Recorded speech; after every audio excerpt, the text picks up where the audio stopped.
الحمد للہ وکفا وسلام علی عبادہ الذین اصطفى اما بعد فاعوذ باللہ من الشیطان الرجیم بسم اللہ الرحمن الرحیم رب اشرح لی صدری ویسر لی امری واحلل عقدۃ من لسانی یفقہوا قولی۔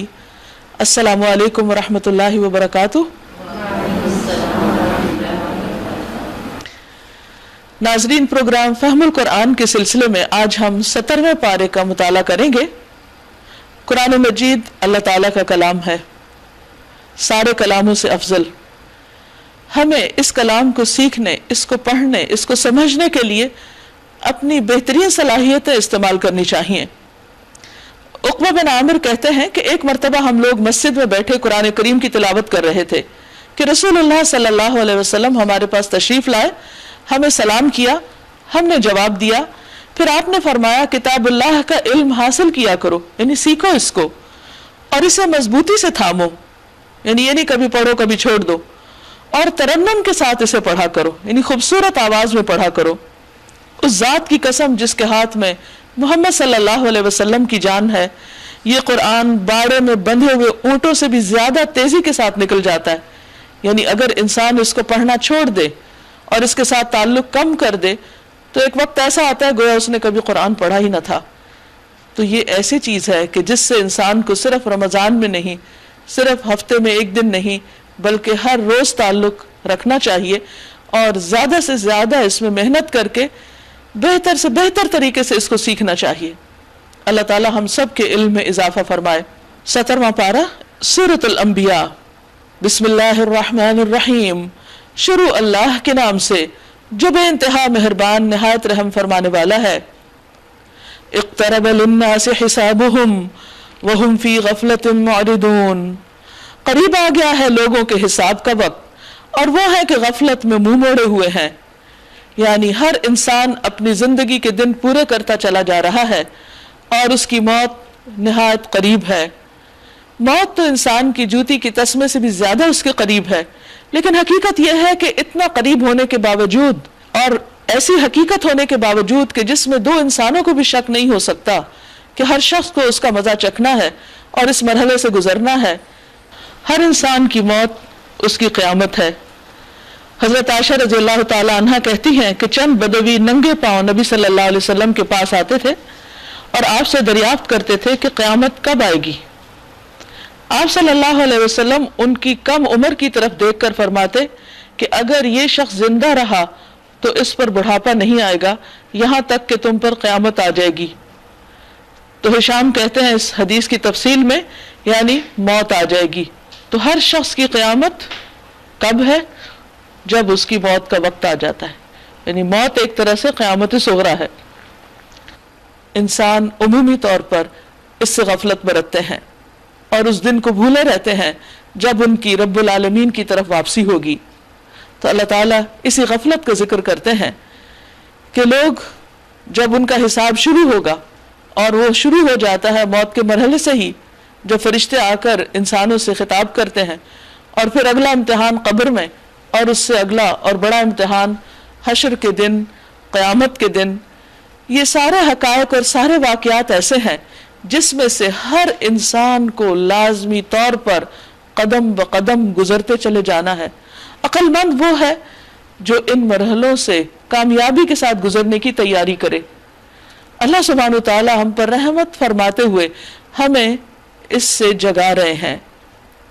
فرمایا چونکہ یہ غافل ہیں اس لیے ما یأتیہم من ذکر من ربہم محدث الا استمعوہ وہم یلعبون، ان کے پاس جو تازہ نصیحت بھی ان کے رب کی طرف سے آتی ہے اس کو بتکلف سنتے ہیں اور کھیل میں پڑے رہتے ہیں۔ یعنی قرآن مجید ہو، اللہ کی آیات ہو، ان کو ایک رسم سمجھ کر پڑھ بھی لیتے ہیں، سن بھی لیتے ہیں، اور اس کے بعد پھر اپنی دنیا میں مگن ہو جاتے ہیں۔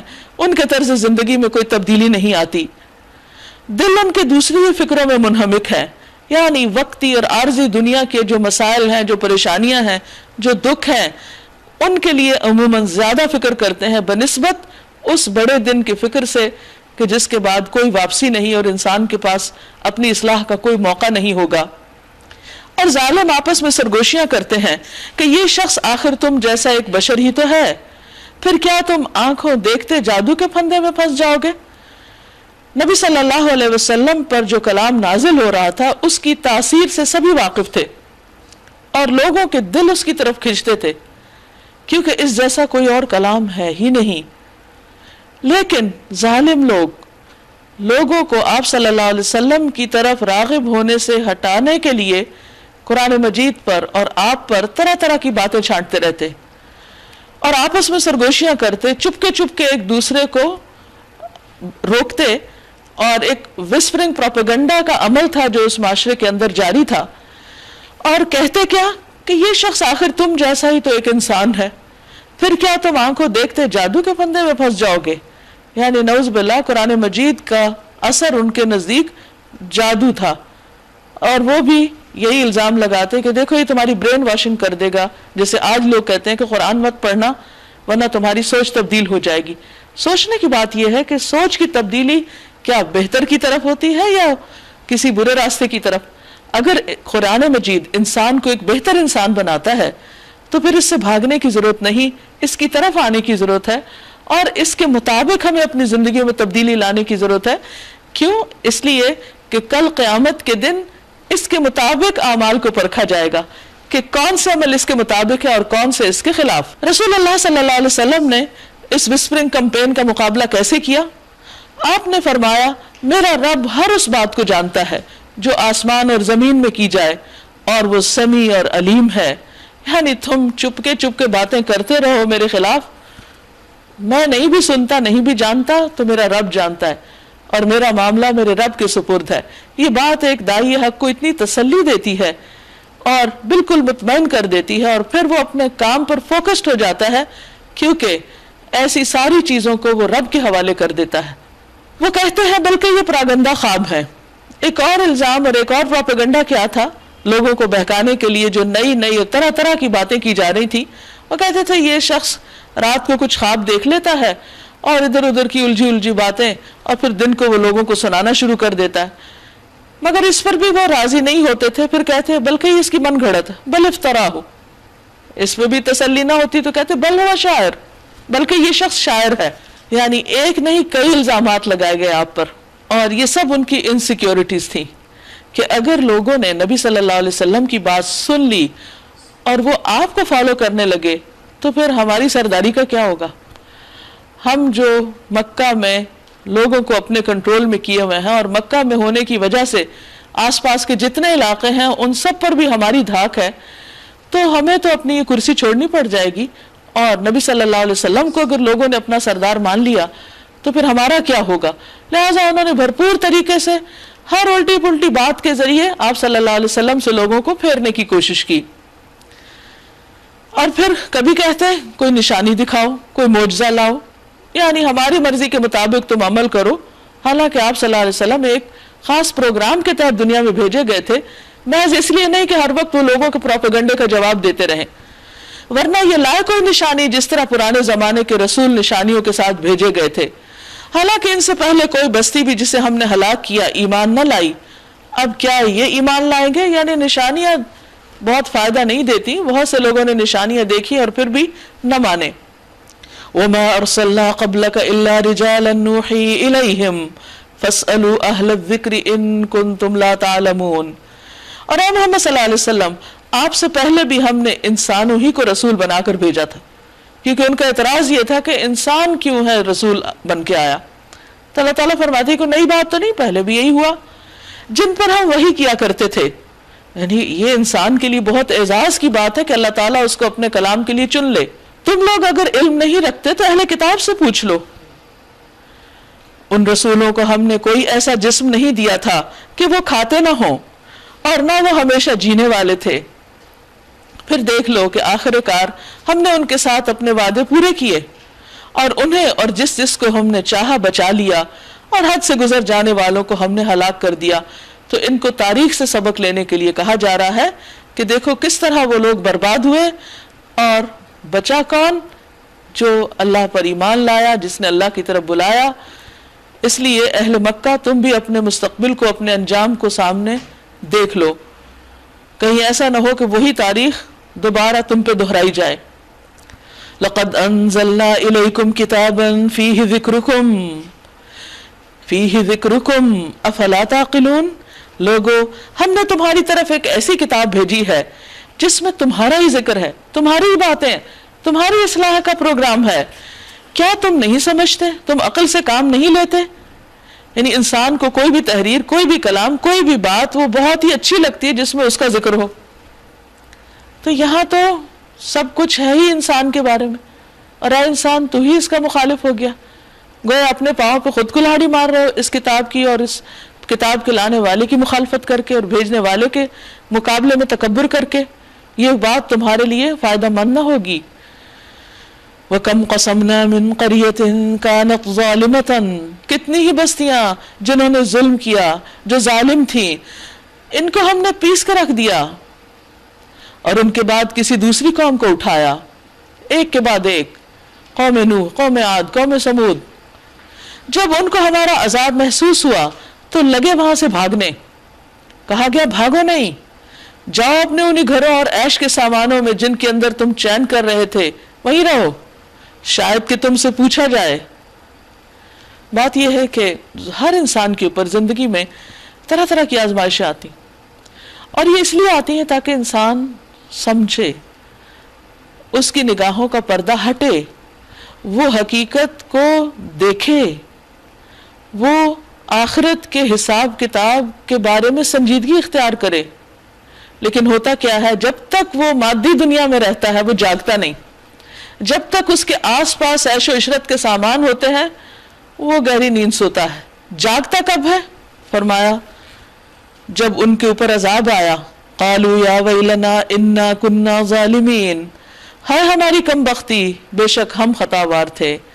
یعنی انسان غفلت سے اس وقت جاگتا ہے جب مادی سہارے اس سے چھوٹ جاتے ہیں. جب تک اس کے مال، اسباب، رشتہ دار، دوست، دنیا کی اور نعمتیں اس کے آس پاس ہوتی ہیں، فراوان ہوتی ہیں، وہ سمجھتا ہے کہ یہ میلے ہمیشہ ایسے ہی لگے رہیں گے. وہ انہی میں اٹھتا بیٹھتا، کھاتا پیتا، ہنستا کھیلتا، اپنے غم دکھ درد چھوٹے موٹے جو اس پہ آتے ہیں وہ ان سے بانٹ کر آرام پاتا ہے. لیکن جب انسان کو حقیقی معنوں میں دنیا کی بے وفائی کا یقین ہو جاتا ہے کہ کوئی بھی اپنا نہیں، کوئی بھی ایسی مشکل، کوئی بھی ایسا دکھ اور تکلیف جس میں سب ساتھ چھوڑ جاتے ہیں، پھر وہ ہوش میں آتا ہے کہ واقعی یہ دنیا کی حقیقت ہے اور آخرت تو اس سے بھی زیادہ سخت ہے، تو کیا بنے گا. لیکن جب بڑی پکڑ آتی ہے تو پھر انسان واپس نہیں پلٹ سکتا. اس لیے انسان عقل مند وہی ہے جو دنیا میں آنے والے چھوٹے چھوٹے امتحانوں سے سبق لے اور ہوش میں آ جائے اور اپنی تنہائی کو سمجھے کہ وہ اکیلا بھیجا گیا ہے، کہ وہ دنیا میں تنہا آیا ہے اور تنہا ہی واپس جائے گا، تنہا اپنے رب کے سامنے کھڑا ہوگا. جب اس کا کوئی والی، وارث، مددگار اس کے ساتھ نہ ہوگا تو وہ ہر ممکن کوشش سے اس دنیا میں اپنے رب کو راضی کرے اور وہ کام کر کے جائے جس کے لیے اللہ نے اس کو بھیجا، غفلت میں زندگی نہ گزارے. فما زالت تلک دعواہم حتی جعلناہم حصیدا خامدین. اور وہ یہی پکارتے رہے کہ ہم غلطی کر رہے تھے، ہم خطاوار تھے، ہم نے ٹھیک نہیں کیا. یعنی پورا احساس ہو جائے گا ان کو، یہاں تک کہ ہم نے ان کو کھلیان کر دیا، ایسی کھیتی کی طرح جو بجھ گئی ہو، کٹ چکی ہو، جس کی جڑ ماری گئی ہو، زندگی کا ایک شرارہ تک ان کے اندر نہ رہا. وَمَا خَلَقْنَا السَّمَاءَ وَالْأَرْضَ وَمَا بَيْنَهُمَا لَاعِبِينَ.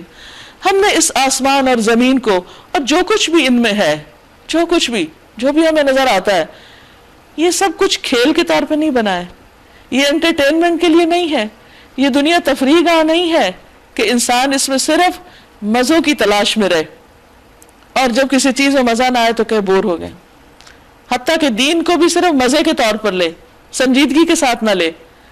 فرمایا کہ یہ سب کچھ ہم نے اس لیے نہیں بنایا، یہاں تو آنے کا ایک مقصد ہے، ایک پرپز ہے. اگر ہم کوئی کھلونا بنانا چاہتے اور بس یہی کچھ ہمیں کرنا ہوتا تو اپنے پاس سے ہی کر لیتے، پھر تمہیں اس تکلیف میں ڈالنے کی کیا ضرورت تھی. مگر ہم تو باطل پر حق کی چوٹ لگاتے ہیں جو اس کا سر توڑ دیتی اور وہ دیکھتے ہی دیکھتے مٹ جاتا ہے.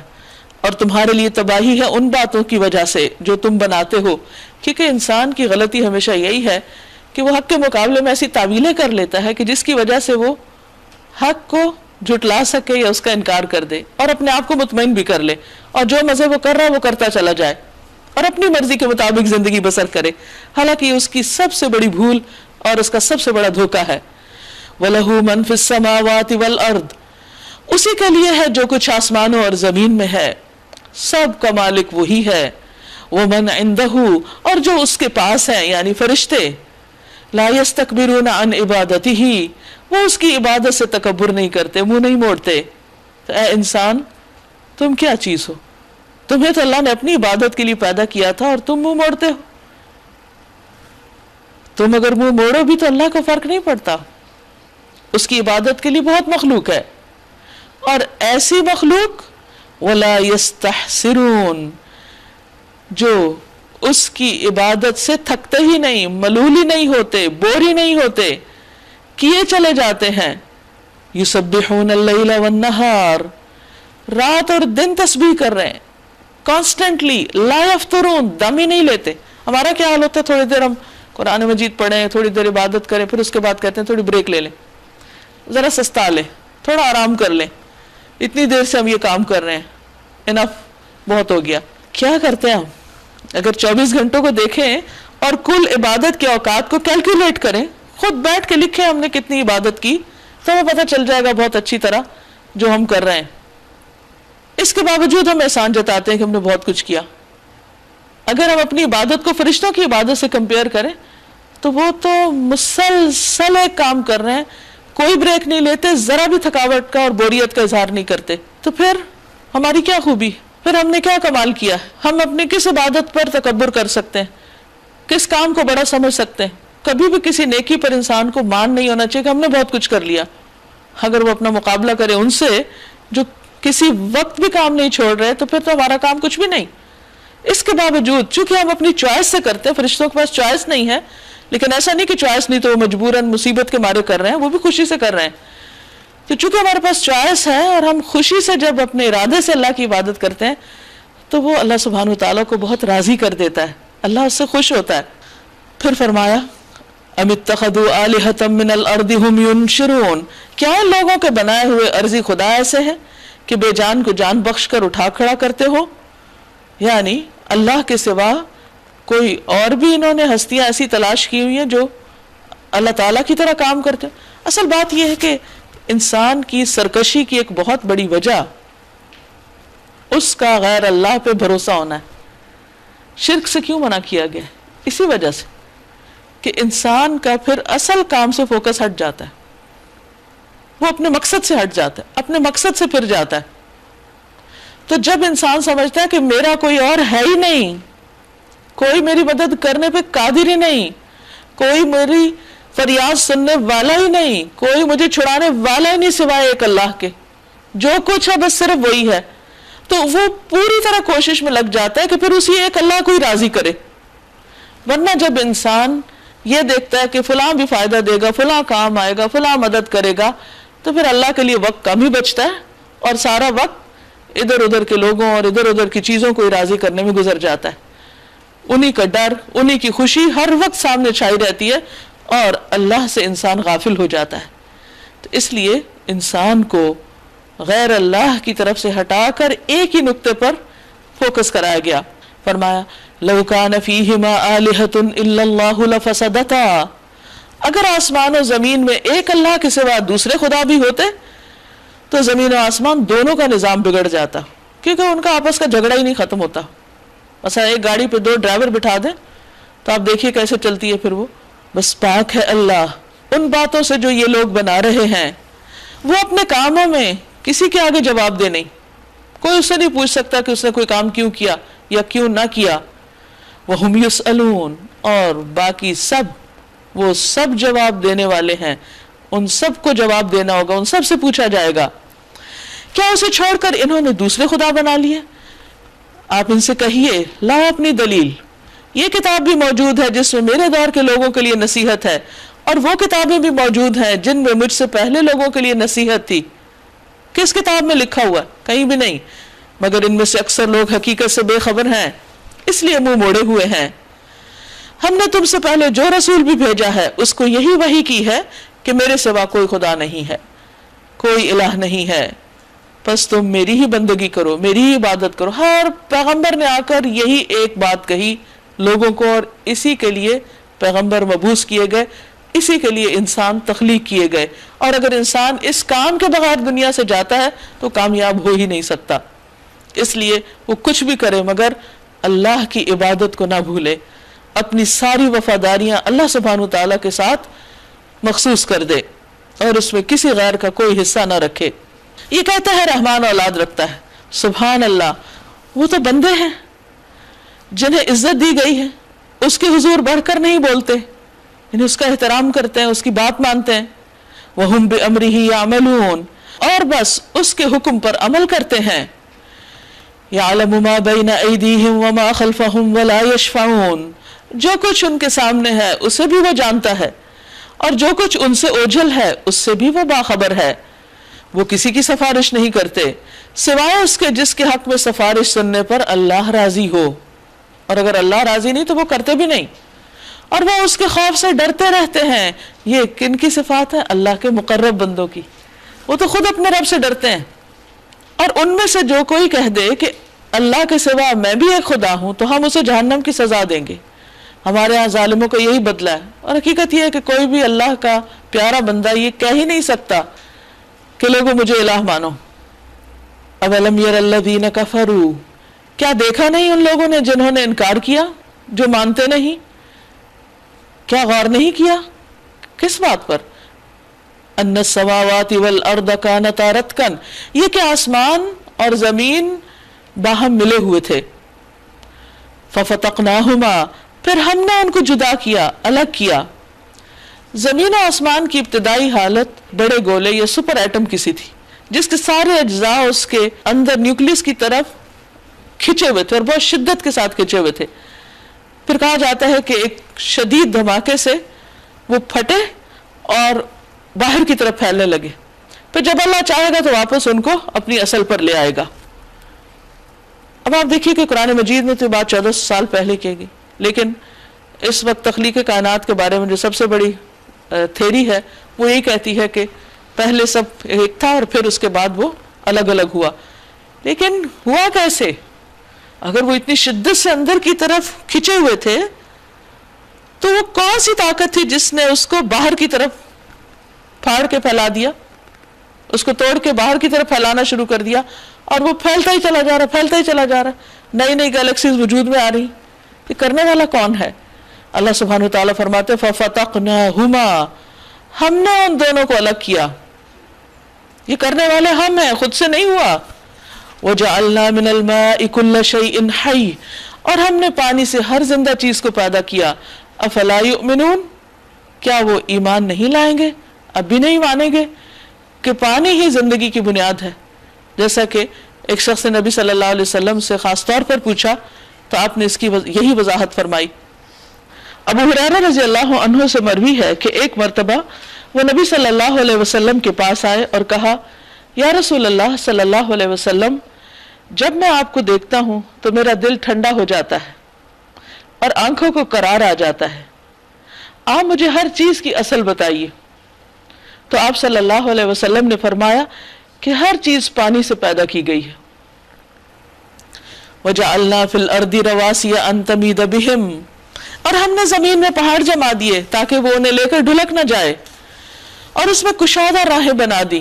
یعنی ایک تو ہائی ویز انسان بناتے ہیں، لیکن اس سے پہلے بھی اللہ تعالیٰ نے قدرتی راستے زمین کے مختلف حصوں کو باہم جوڑنے کے لیے، کمیونیکیشن کے لیے پیدا کر رکھے ہیں، جو پہاڑوں کے بیچوں بیچ، دریاؤں کے ساتھ ساتھ اور جنگلوں کے اندر سے بھی گزرتے ہیں۔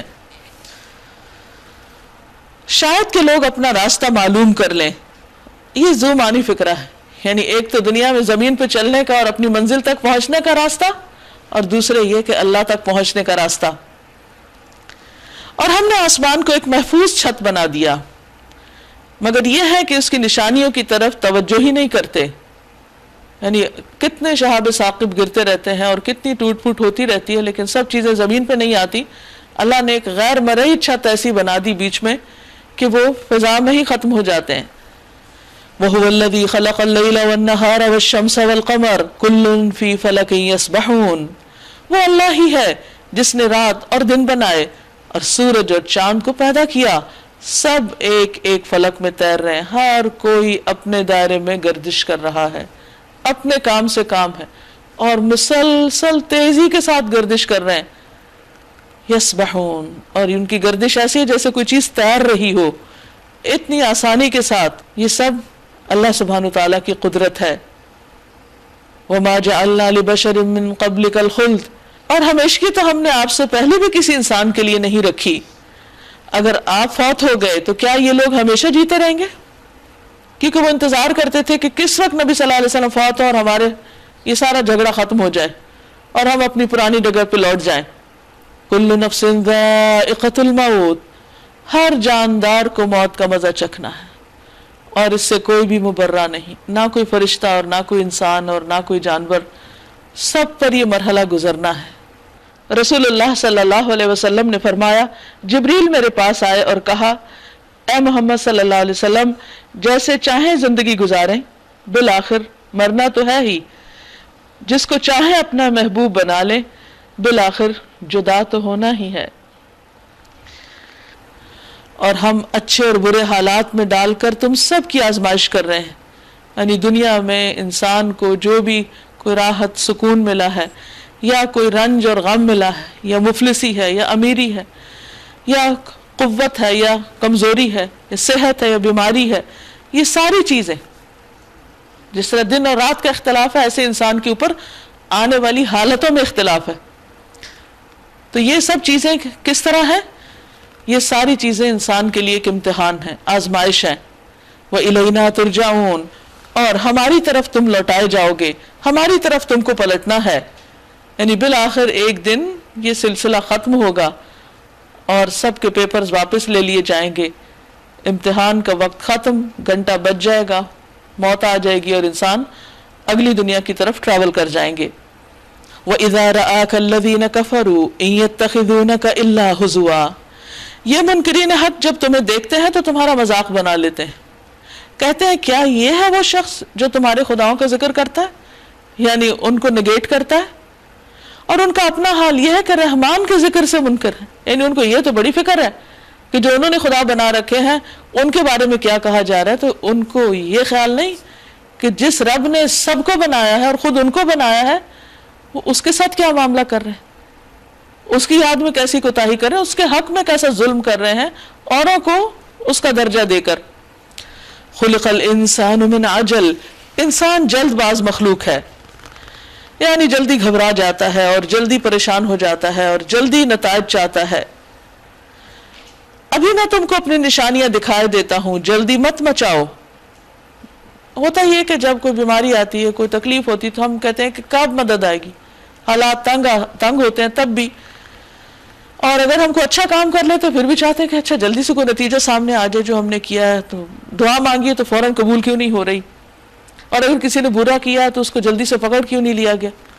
اللہ سبحانہ و تعالی ہمارے طریقے پہ کام نہیں کرتا کہ ہم جو چاہتے ہیں وہ ہونے لگے، اس کا اپنا ایک طریقہ ہے اور ایک وقت مقرر ہے جس میں ہر انسان کو اچھا یا برا کرنے کی مہلت دی گئی ہے، اس لیے وہ جلدی نہیں پکڑتا۔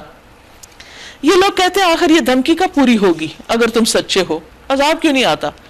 کاش ان کافروں کو اس وقت کا کچھ علم ہوتا جبکہ یہ اپنے منہ آگ سے نہ بچا سکیں گے، نہ اپنی پیٹھیں، اور نہ ان کو کہیں سے مدد پہنچے گی۔ وہ بلا اچانک آئے گی اور انہیں اس طرح یکلخت دبوچ لے گی کہ یہ اس کو دفع نہ کر سکیں گے، اور نہ ان کو لمحہ بھر ہی مہلت مل سکے گی۔ مذاق آپ سے پہلے بھی رسولوں کا اڑایا جا چکا ہے، مگر ان کا مذاق اڑانے والے اسی چیز کے پھیر میں آ کر رہے جس کا وہ مذاق اڑاتے تھے۔ اے محمد صلی اللہ علیہ وسلم، ان سے کہیے کون ہے جو رات کو یا دن کو تمہیں رحمان سے بچا سکتا ہو، یعنی اگر اللہ تعالیٰ پکڑنا چاہے تو ہے کوئی جو تمہیں چھڑائے؟ مگر یہ اپنے رب کی نصیحت سے منہ موڑ رہے ہیں، پھر بھی نہیں سمجھتے۔ کیا یہ کچھ ایسے خدا رکھتے ہیں جو ہمارے مقابلے میں ان کی حمایت کریں؟ کیونکہ ایسے ہی کچھ سہارے ہوتے ہیں جو انسان کو اللہ سے غافل کرتے ہیں۔ وہ تو نہ خود اپنی مدد کر سکتے ہیں اور نہ ہماری ہی تائید ان کو حاصل ہے۔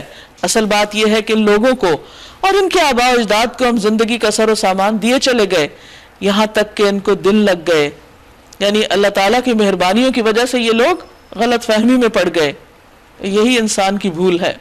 افلا يرون انا نأتي الارض ننقصها من اطرافها، کیا انہیں نظر نہیں آتا کہ ہم زمین کو مختلف سمتوں سے گھٹاتے چلے آ رہے ہیں؟ یعنی ان پر دنیا میں بھی زندگی تنگ ہو رہی ہے، اور اب تو یہ تھیوری بھی پیش کی جا رہی ہے کہ زمین کا سائز بھی سکڑ رہا ہے. پھر کیا یہ غالب آ جائیں گے؟ یعنی اللہ تعالیٰ جب ان پر وسائل کو تنگ کر دے گا تو یہ ممکن نہیں کہ پھر یہ اللہ کے پیغمبر کو مغلوب کر سکیں. ان سے کہہ دیجئے کہ میں تو وحی کی بنا پر تمہیں متنبع کر رہا ہوں، مگر بہرے پکار کو نہیں سنا کرتے جبکہ انہیں خبردار کیا جائے. اور اگر تیرے رب کا عذاب ذرا سا بھی انہیں چھو جائے تو ابھی چیخ اٹھیں کہ ہائے ہماری کم بختی، بے شک ہم خطاوار تھے. قیامت کے روز ہم ٹھیک ٹھیک تولنے والے ترازو رکھ دیں گے. وَنَضَعُ الْمَوَازِينَ الْقِسْطَ لِيَوْمِ الْقِيَامَةِ فَلَا تُظْلَمُ نَفْسٌ شَيْئًا وَإِنْ كَانَ مِثْقَالَ حَبَّةٍ مِّنْ خَرْدَلٍ أَتَيْنَا بِهَا وَكَفَى بِنَا حَاسِبِينَ.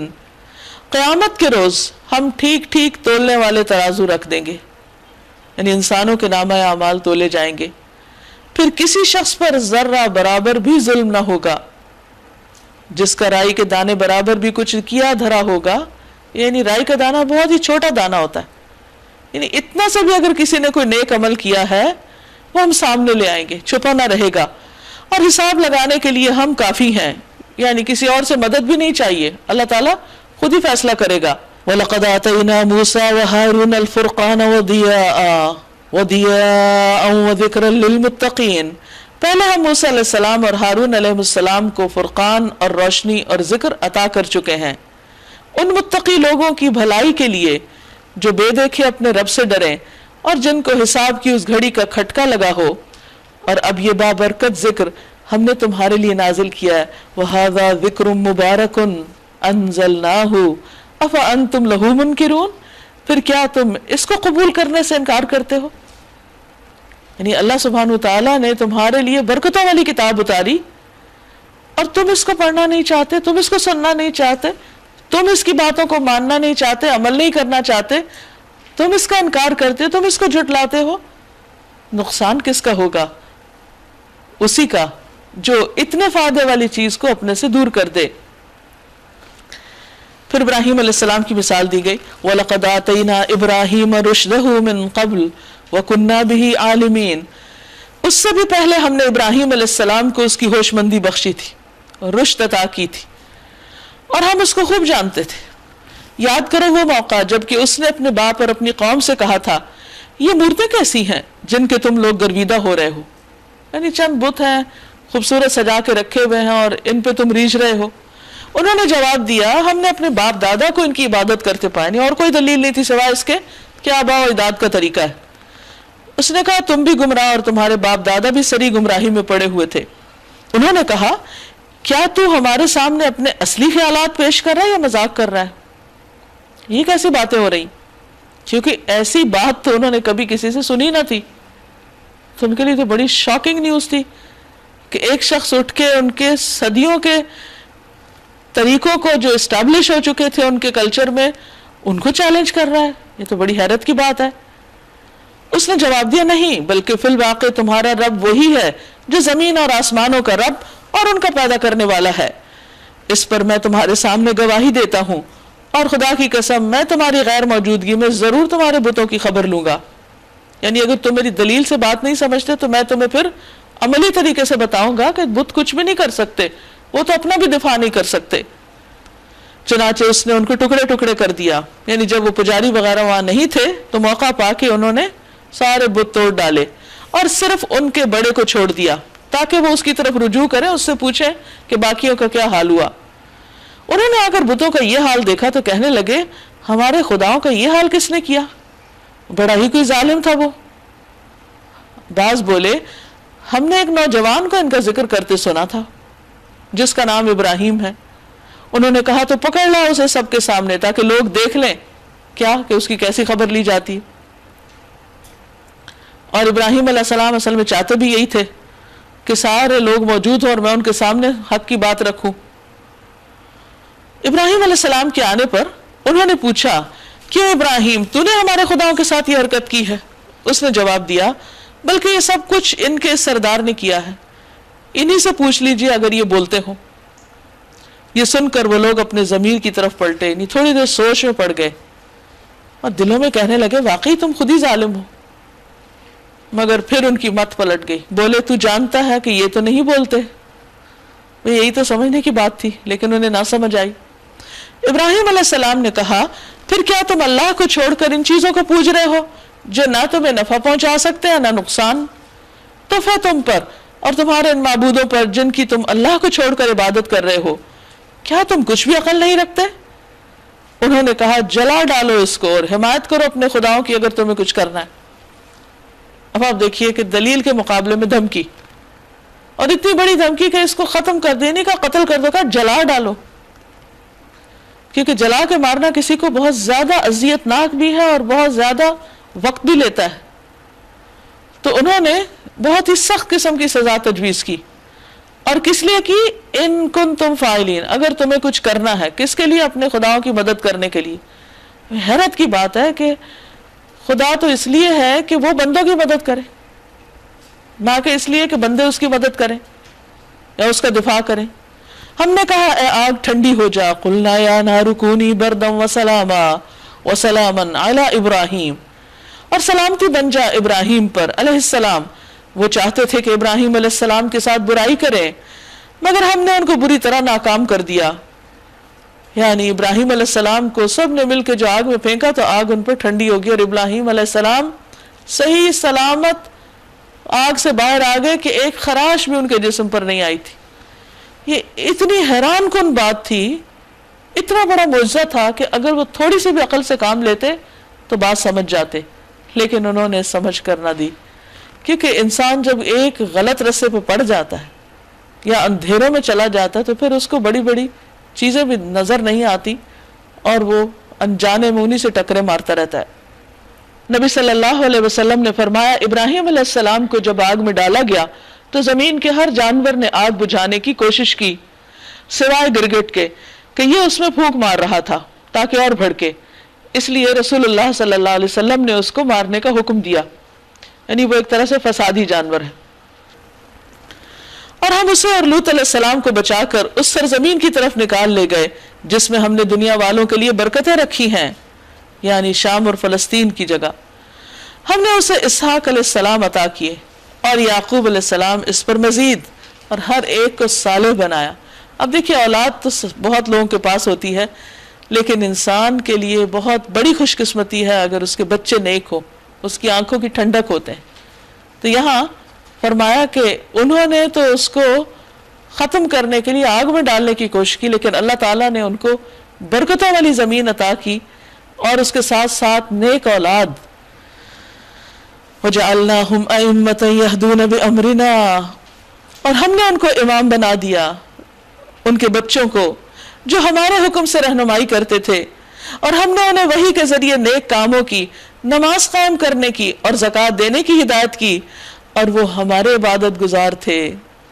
وَكَانُوا لَنَا عَابِدِينَ وَلُوطًا آتَيْنَاهُ حُكْمًا وَعِلْمًا، اور لوط علیہ السلام کو ہم نے حکم اور علم بخشا، حکمت عطا کی، معرفت دی، نبوت دی۔ اب آپ دیکھیے کہ ابراہیم علیہ السلام بہت زبردست ویژنری تھے۔ ایک طرف اسحاق علیہ السلام ہے فلسطین میں، دوسری طرف مکہ میں ابراہیم علیہ السلام کے بیٹے اسماعیل ہیں، پھر ایک اور علاقے میں ان کے بھتیجے لوط علیہ السلام ہیں، خود بھی ہر جگہ گھوم پھر کر اللہ کی باتیں لوگوں کو بتانے والے ہیں۔ یعنی ایک شخص نے اتنا بڑا کام کیا کہ جو ایک پوری امت نہیں کر سکتی۔ تو یہاں اسی لیے ساتھ ہی لوط علیہ السلام کا ذکر بھی آیا کہ وہ ابراہیم علیہ السلام کے بھتیجے تھے اور وہ آپ پر ایمان لائے تھے، اور انہوں نے بھی اللہ کے حکم سے لوگوں کو اللہ کی طرف بلایا اور اسے اس بستی سے بچا کر نکال دیا جو بدکاریاں کرتی تھی۔ ان کی قوم کی طرف اشارہ ہے۔ در حقیقت وہ بڑی ہی بری فاسق قوم تھی، حد سے بڑھنے والی، اور لوط علیہ السلام کو ہم نے اپنی رحمت میں داخل کیا، وہ صالح لوگوں میں سے تھا۔ اب سب کی ایک خوبی بیان ہو رہی ہے، اور وہ کیا کہ وہ نیک لوگ تھے، اچھے لوگ تھے۔ وَنُوحًا إِذْ نَادَى مِن قَبْلُ، اور یہی نعمت ہم نے نوح علیہ السلام کو دی، یاد کرو جبکہ ان سب سے پہلے اس نے ہمیں پکارا تھا، اس نے دعا مانگی تھی، جو اپنی قوم کی اصلاح کی مسلسل کوشش کے بعد انہوں نے تھک کے مانگی تھی کہ اللہ میں مغلوب ہو گیا ہوں، تو ہی انتقام لے، تو میری مدد کر۔ فَاسْتَجَبْنَا لَهُ، تو ہم نے اس کی دعا قبول کر لی۔ فَنَجَّيْنَاهُ وَأَهْلَهُ مِنَ الْكَرْبِ الْعَظِيمِ، تو ہم نے اسے اور اس کے گھر والوں کو کرب عظیم سے نجات دی، یعنی وہ بدکار قوم جو ان کو طرح طرح سے ستا رہی تھی، ان سے نکال کے ان کی مشکلات آسان کر دی، اور اس قوم کے مقابلے میں اس کی مدد کی جس نے ہماری آیات کو جھٹلا دیا تھا، اور وہ بڑے برے لوگ تھے، بس ہم نے ان سب کو غرق کر دیا۔ اور اسی نعمت سے ہم نے داؤد اور سلیمان علیہ السلام کو سرفراز کیا۔ یاد کرو وہ موقع جبکہ وہ دونوں ایک کھیت کے مقدمے میں فیصلہ کر رہے تھے، جس میں رات کے وقت دوسرے لوگوں کی بکریاں پھیل گئی تھیں، اور ہم ان کی عدالت خود دیکھ رہے تھے کہ یہ کیسے فیصلے کرتے ہیں۔ اس وقت ہم نے صحیح فیصلہ سلیمان کو سمجھا دیا، حالانکہ حکم اور علم ہم نے دونوں ہی کو عطا کیا تھا۔ یعنی سلیمان علیہ السلام اگرچہ داؤد علیہ السلام کے بیٹے تھے، اللہ نے دونوں کو علم اور حکمت دی، لیکن ایک فیصلے میں سلیمان علیہ السلام کا فیصلہ داؤد علیہ السلام کے مقابلے میں بہتر تھا۔ اور اس کی جو تفصیلات بیان کی جاتی ہیں وہ عام طور پر یہ کہ داؤد علیہ السلام کا فیصلہ یہ تھا کہ جس شخص کی بکریوں نے کھیت والے کا کھیت برباد کیا ہے، اس کی بکریاں لے کر اس کھیت والے کو دے دی جائیں جرمانے کے طور پر۔ سلیمان علیہ السلام نے کہا کہ زیادہ بہتر یہ ہے کہ وہ بکریاں اس کو اس وقت تک دی جائیں جب تک وہ بکریوں کا مالک کھیت درست نہیں کر دیتا، جب وہ خرابی کی اصلاح کر دے تو اپنی بکریاں واپس لے لے۔ تو یہ پہلے کی نسبت زیادہ بہتر فیصلہ تھا۔ فَفَهَّمْنَاهَا سُلَيْمَانَ، تو ہم نے صحیح فیصلہ سلیمان علیہ السلام کو سمجھا دیا، حالانکہ حکم اور علم ہم نے دونوں کو ہی عطا کیا تھا۔ وَسَخَّرْنَا مَعَ دَاوُودَ الْجِبَالَ، داؤد علیہ السلام کے ساتھ ہم نے مسخر کر رکھے تھے پہاڑ اور پرندے جو تسبیح کرتے تھے۔ یعنی جب داؤد علیہ السلام اللہ کی حمد بیان کرتے، زبور کے جو مختلف ہمز تھی اس کے اندر اللہ کی تعریف کے کلمات وہ پڑھتے بہت خوبصورت آواز میں، تو پرندے بھی ان کے ساتھ شریک ہو جاتے، اور پہاڑوں کے بیچ میں جب وہ پڑھتے تو اس کی گونج سے ایک عجب سما پیدا ہو جاتا۔ اس فعل کے کرنے والے ہم ہی تھے، یعنی پچھلی بات کے فوراً بعد داؤد علیہ السلام کی خاص تعریف کی گئی کہ کہیں یہ نہ سمجھا جائے کہ داؤد علیہ السلام کا مقام کچھ کم ہے یا ان کی عبادت کچھ کم تھی۔ بہت ساری چیزیں ایسی ہوتی ہیں، ہر انسان کے مختلف امتحان ہوتے ہیں، علم اور حکمت میں برابر ہونے کے باوجود کبھی ایک کی بات دوسرے کے مقابلے میں زیادہ بہتر ہوتی ہے، تو اس کا یہ مطلب نہیں ہوتا کہ ایک بات کو لے کے جنرلائز کر دیا جائے اور اس کی باقی ساری چیزوں کو کم تصور کیا جائے۔ انصاف کا تقاضا یہ ہے کہ جو جس کی جیسی خوبی ہو بھلائی ہو اس کو تسلیم کیا جائے۔ حسن بصری کہتے ہیں اللہ نے سلیمان علیہ السلام کی تعریف کی اور داؤد علیہ السلام پر ملامت نہیں کی، یعنی ایک کی تعریف کا مطلب دوسرے کی تنقیص نہیں ہوتی۔ اگر دو انبیاء کا حال جو اللہ نے ذکر کیا ہے نہ ہوتا تو میں سمجھتا کہ قاضی تباہ ہو رہے ہیں، کیونکہ اللہ تعالیٰ نے سلیمان علیہ السلام کی تعریف ان کے علم کی وجہ سے کی اور داؤد علیہ السلام کو ان کے اجتہاد میں معذور قرار دیا۔ یعنی ان کا فیصلہ جو تھا یہ نہیں کہ وہ غلط تھا، لیکن سلیمان علیہ السلام کا فیصلہ زیادہ بہتر تھا۔ تو یہاں اللہ تعالیٰ ان کی مزید خوبیوں کا ذکر کرتے ہیں، اور ہم نے اس کو تمہارے فائدے کے لیے زرہ بنانے کی صنعت سکھا دی تھی تاکہ تم کو ایک دوسرے کی مار سے بچائے، پھر کیا تم شکر گزار ہو؟ اصل چیز کیا ہے کہ بندہ اللہ تعالیٰ کی جس بھی نعمت کو استعمال کرے، چھوٹی اور یا بڑی، اس پہ شکر ادا کرے، تو اس طرح اس نعمت کا حق ادا ہوتا ہے۔ اور سلیمان علیہ السلام کے لیے ہم نے تیز ہوا کو مسخر کر دیا جو اس کے حکم سے اس سرزمین کی طرف چلتی تھی جس میں ہم نے برکتیں رکھی ہیں، یعنی فلسطین کی طرف۔ ہم ہر چیز کا علم رکھنے والے تھے، اور شیاطین میں سے ہم نے ایسے بہت سو کو اس کا تابع بنا دیا تھا، یعنی شیاطین اور جن جو تھے سلیمان علیہ السلام کے کنٹرول میں کر دیے، جو اس کے لیے غوطے لگاتے، یعنی سمندروں کے اندر، اور طرح طرح کی چیزیں نکال لاتے، اور اس کے سوا دوسرے کام کرتے تھے ان سب کے نگران ہم ہی تھے، یعنی اللہ کے حکم سے یہ سب کچھ کر رہے تھے. وَأَيُّوبَ إِذْ نَادَىٰ رَبَّهُ، اور ایوب علیہ السلام جب اس نے اپنے رب کو پکارا، انی مسنی الضر وانت ارحم الراحمین، کہ یا رب مجھے تکلیف ہو گئی ہے، مجھے بیماری لگ گئی ہے، اور تو ارحم الراحمین ہے، سب سے بڑھ کے رحم فرمانے والا ہے. فاستجبنا له، ہم نے اس کی دعا قبول کر لی. فکشفنا ما به من ضر، ہم نے اس کی تکلیف کو اس سے دور کر دیا. وآتیناہ اہلہ ومثلہم معہم، اور ہم نے اس کے اہل و عیال اور ان جیسے اور بھی اس کو عطا کیے. رحمتا من عندنا، اپنی خاص رحمت کے طور پر. وذکریٰ للعابدین، اور عبادت گزاروں کے لیے ایک یاد دہانی کے طور پر کہ اللہ تعالیٰ عبادت گزاروں کے ساتھ کیسے کیسے احسانات فرماتا ہے. ایوب علیہ السلام کے بارے میں آتا ہے کہ اللہ تعالیٰ نے ان کو دین اور دنیا کی ہر نعمت دے رکھی تھی، یعنی مال اولاد، فصلیں، کھیت، سونا چاندی، علم، حکمت، نبوت، عبادت کی توفیق، ہر بھلائی. اور کہا جاتا ہے کہ وہ اپنے وقت کے سب سے بڑے انسان تھے، اس اعتبار سے سب سے زیادہ نعمتیں ان کے پاس تھیں. تو شیطان نے لوگوں کے دلوں میں یہ وسوسے ڈالے کہ ہاں یہ کیوں نہ عبادت کریں، ان کے پاس تو سب کچھ ہے، اتنی سہولتیں ہیں، یہ تو عبادت کریں گے. تو بہرحال اللہ سبحانہ وتعالیٰ نے ایوب علیہ السلام کی آزمائش کر لی، اور ہوا یہ کہ ان کے پاس جو کچھ تھا سب ختم ہو گیا، مال و دولت چلا گیا، جانور مویشی مر گئے، فصلیں سوکھ گئیں، بچے چلے گئے، وہ بھی فوت ہو گئے، سوائے بیوی کے کوئی پاس نہ رہا، دوستوں نے چھوڑ دیا، کوئی قریب نہیں لگتا تھا کہ جسمانی بیماری لگ گئی، کوئی چیز ایسی نہیں تھی کہ جس میں ان کی آزمائش نہ ہوئی ہو. لیکن ان کا حال کیا تھا؟ وہ پہلے سے بھی زیادہ شکر گزار ہو گئے، وہ اللہ سے ناراض نہیں ہوئے. کہنے لگے یا رب جب یہ ساری چیزیں تھیں میرے پاس تو بھی میں اپنا نرم گرم بستر چھوڑ کے تیری عبادت کے لیے اٹھتا تھا، میں تیرا شکر ادا کرتا تھا، مجھے کبھی ان چیزوں پر تکبر نہیں تھا.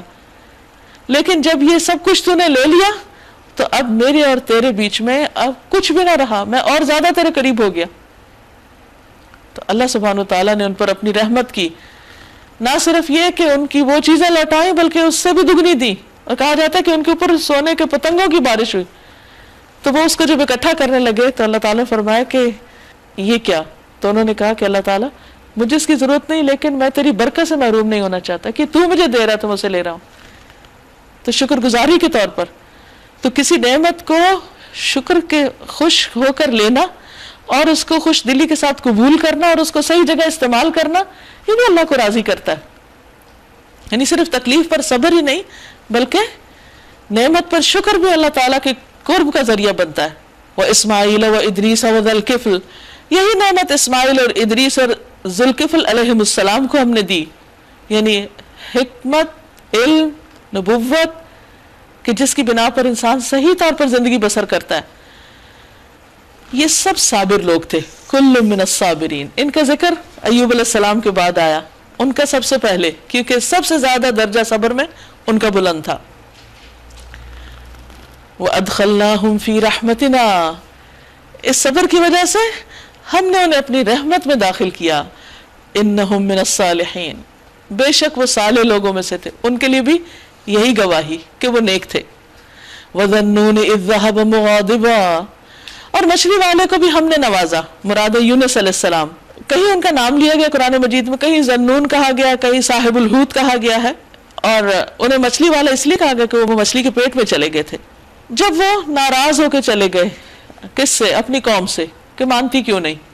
ہوا یہ تھا کہ قوم پر عذاب کا فیصلہ آیا تو انہوں نے جلدی کی قوم کو چھوڑ کر وہاں سے نکلنے کی، جبکہ ابھی اللہ کا حکم نہیں آیا تھا. اب دیکھیے کہ پیغمبر ہر کام اللہ کی حکم کے آنے کے بعد کرتے ہیں. یعنی اٹ واز انڈرسٹوڈ کہ ایسا ہونا ہے، انہیں اب یہاں سے نکلنا ہے، لیکن وہ چند لمحوں کے ہی فرق تھا. تو یہ چیز اللہ تعالیٰ کو پسند نہ آئی. نبی صلی اللہ علیہ وسلم نے بھی اس وقت تک ہجرت نہیں کی جب تک آپ کو اجازت نہیں ملی، حکم نہیں آیا. اتنی زیادہ احتیاط کرتے تھے پیغمبر. بہرحال جب وہ نکلے تو ناراض ہو کر ساحل کی طرف گئے، وہاں دیکھا ایک کشتی آ رہی ہے، اس پر بیٹھے اور چل پڑے. اب جو ہی کشتی تھوڑی آگے گئی تو وہ ڈوبنے لگی. تو اس دور میں یہ گمان ہوتا تھا کہ اگر کوئی غلام اپنے آقا سے بھاگ کر آئے اور وہ کسی کشتی میں بیٹھ جائے تو کشتی ڈوبتی. تو انہوں نے کہا کہ کون ہے ایسا شخص؟ کوئی نہیں بولا. تو انہوں نے قرآن اندازی کی تو نام یونس علیہ السلام کا نکلا. انہوں نے اٹھا کے ان کو سمندر میں پھینک دیا. پھینکنا ہی تھا کہ وہ مچھلی کے منہ میں چلے گئے.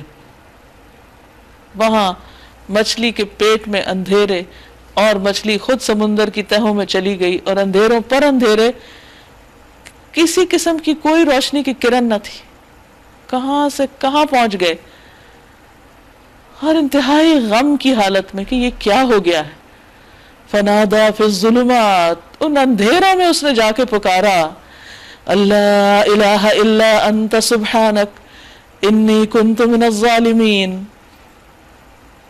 نہیں کوئی الہ, نہیں کوئی معبود مگر تو ہی, تو پاک ہے, تیری کوئی غلطی نہیں, تجھ میں کوئی عیب نہیں, تیرا ہر فیصلہ درست ہے.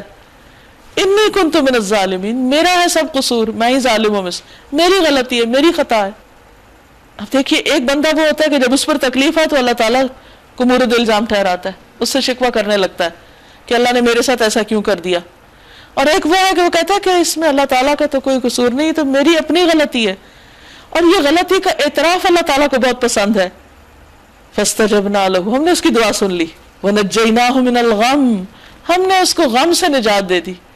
یعنی فزیکل تکلیف سے زیادہ غم کی تکلیف تھی جو ان پر حاوی تھی کہ یہ اللہ کی نافرمانی ہو گئی, یہ میں نے کیا کیا.